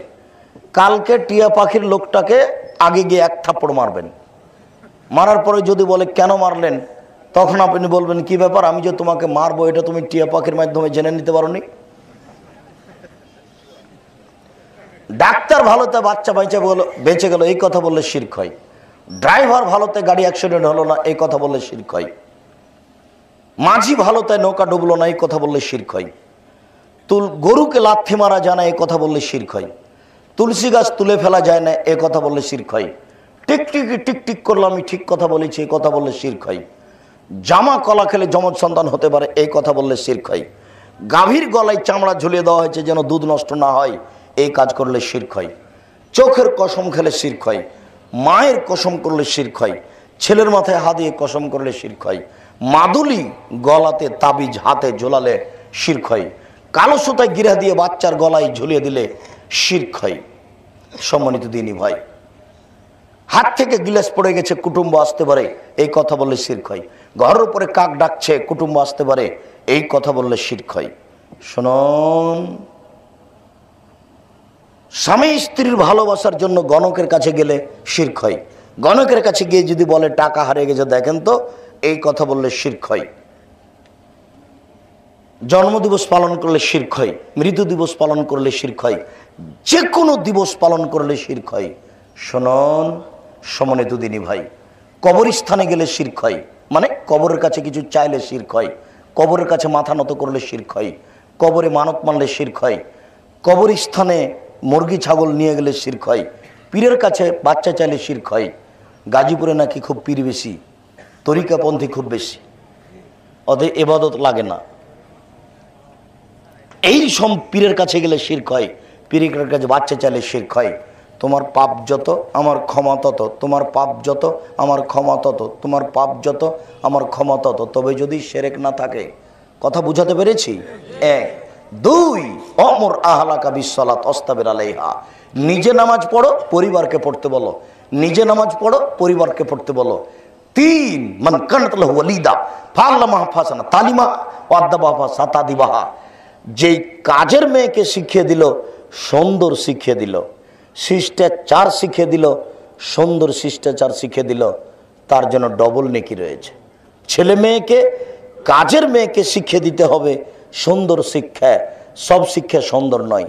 এই ছেলে, তুমি শিক্ষা অর্জন করার পরে দাড়ি চেঁচেছ, হাতে সিগারেট আছে, প্যান্টটা টাকানোর নিচে আছে, বলো তো তোমার কাছে কি সুন্দর শিক্ষা আছে? তোমার বোনটা নগ্ন পোশাক পরে আছে, মাথায় কাপড় দিয়ে নাই, মাথার চুলগুলিকে ছোট করে রেখেছে, বলো তোমার বোনের কাছে কি সুন্দর শিক্ষা আছে? না। শিষ্টাচার শিখে দিল, সুন্দর শিষ্টাচার শিখে দিল। সুন্দর শিষ্টাচার কি? এক গিলাস পানি দিল, তখন আপনি বললেন জাযাকাল্লাহ খায়ের, এটা সুন্দর শিষ্টাচার। মোবাইলে রিং হচ্ছে, অন করে দিয়ে বলেন আসসালামু আলাইকুম, এটা হলো সুন্দর শিষ্টাচার। অন করে দিয়ে বলছেন হ্যালো, এটা ইহুদি খ্রিস্টানদের শিষ্টাচার। কুকুরকে ডাকে হ্যালো বলে, কুকুরকে আপনি হ্যালো বলবেন কেন? রিং করে বলেন আসসালামু আলাইকুম। আর যদি নাম্বার দেখে যায়, বোঝা যায় হিন্দু, তাহলে বলবেন জি ধন্যবাদ জনাব, কি বলছিলেন। আর যদি নাম্বার চিনা না যায়, হিন্দু হোক না মুসলমান হোক না বৌদ্ধ হোক না খ্রিস্টান হোক, আপনি বলবেন আসসালামু আলাইকুম। সে যেই হোক, আল্লাহ রসুল বলেছেন যাকে চিনো তাকেও সালাম দিবা, যাকে চিনো না তাকেও সালাম দিবা। আপনি কেন হ্যালো বললেন? ছেলেটা পানি দিল, কেন আপনি বললেন থ্যাংক ইউ? এটা খ্রিস্টানদের নীতি, জাযাকাল্লাহ খায়ের বলবেন। কেন আপনি কথা বললেন? শিক্ষক ক্লাসে ঢুকলেন, ছাত্ররা বসে বসে বলবে ওয়ালাইকুম আসসালাম, কেন ছাত্র দাঁড়াবে? ছাত্র দাঁড়িয়ে শিক্ষককে সালাম দিবে, এটা ইহুদি খ্রিস্টানদের নীতি। বসে বসে সালাম দিবে, এটা রাসূলের নীতি। বিদায় নিচ্ছেন আপনি ভাইয়ের কাছে, টাটা বাই বাই বাই বলে বিদায় দিচ্ছে।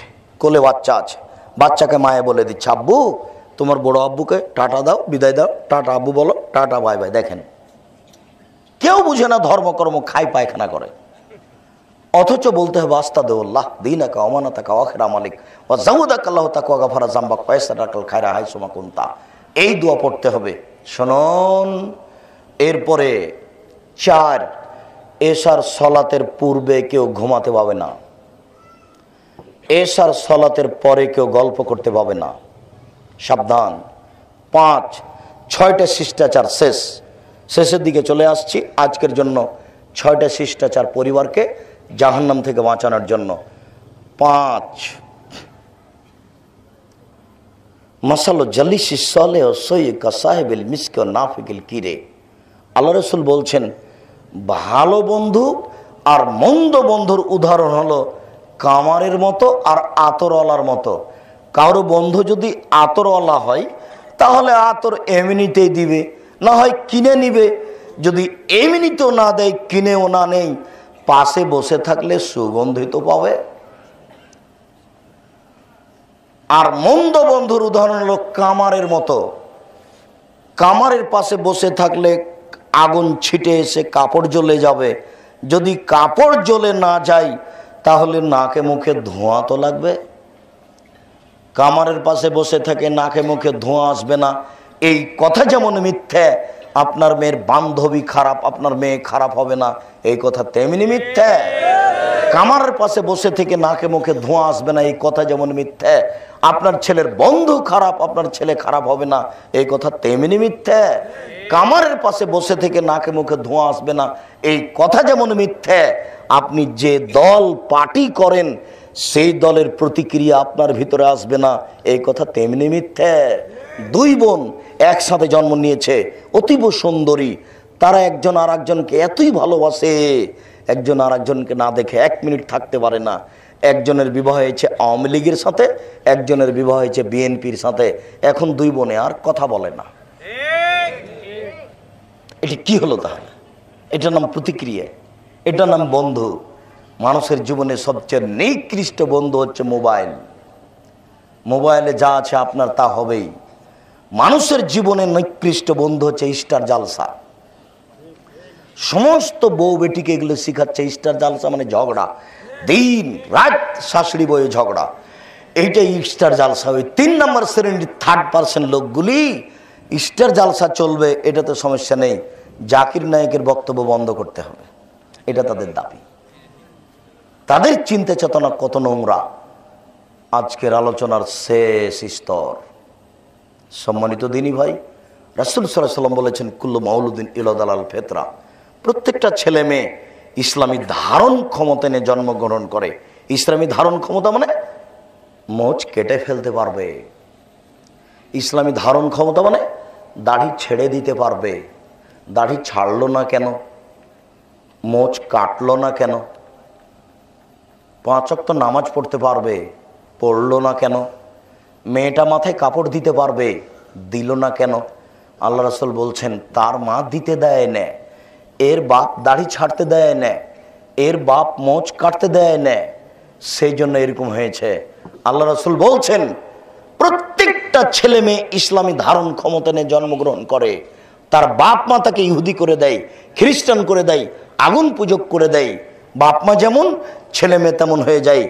চাঁপাই নবগঞ্জ একটা ভাষা আছে, সঙ্গদোষে লহা ভাসে। লহা যদি পানিতে ছেড়ে দেন তাহলে ভাসবে না, কিন্তু লহা যদি কাঠের সাথে লাগিয়ে দেন এখন ভাসবে। মেয়েটা খারাপ হলো কেন? ওর মা খারাপ। এই জন্য এই যে আজকে মেয়েগুলি বসে আছে ওখানে, যার মাথায় কাপড় নেই, সে মেয়েটা খারাপ নয়, ওর মা খারাপ। ওর মা খারাপ, ওর মাই মা হতে জানে না। বাসর ঘরে গেছে তাই বাচ্চা হয়ে গেছে।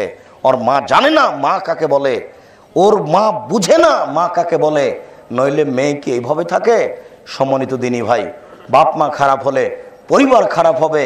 আপনি বাপ মা পরিবারকে ধ্বংস করিয়েন না, আপনার উপরে নির্ভর করে পরিবার ভালো মন্দ হওয়া। আল্লাহ তুমি আমাদের কবুল করো, আল্লাহুম্মা আমিন। সম্মানিত দিনী ভাই, আমার শেষের কথাটি হচ্ছে এই, আপনাদের জামিয়া সালাফে রূপগঞ্জ, নারায়ণগঞ্জ, ঢাকা এই প্রতিষ্ঠানকে মূল্যায়ন করবেন আন্তরিকভাবে। আমার পক্ষ থেকে আন্তরিকভাবে অনুরোধ থাকছে, যে কোনো মূল্যে ভারত, বাংলাদেশ, পাকিস্তানের সবচেয়ে উন্নত মানের প্রতিষ্ঠান করতে চাই। এই প্রতিষ্ঠানটিকে আপনারা মূল্যায়ন করবেন, যে কোনো মূল্যে পরামর্শ দিবেন, ছেলে মেয়ে পাঠাবেন, দোয়া করবেন, সহযোগিতা করবেন। আর দ্বিতীয় কাজ হচ্ছে এই বই পুস্তক যেগুলো স্টেজে আছে, আমরা চিরদিন থাকবো না, বই পুস্তকগুলি স্টেজে আছে, অতীব গুরুত্বপূর্ণ জরুরি বই, বিশেষ করে আব্দুল্লাহ আম্মার বই, কেন নির্যাতন কি তার প্রতিকার। আব্দুল্লাহ আম্মার বই আছে, কেন নির্যাতন কি তার প্রতিকার। বইগুলি সংগ্রহ করুন।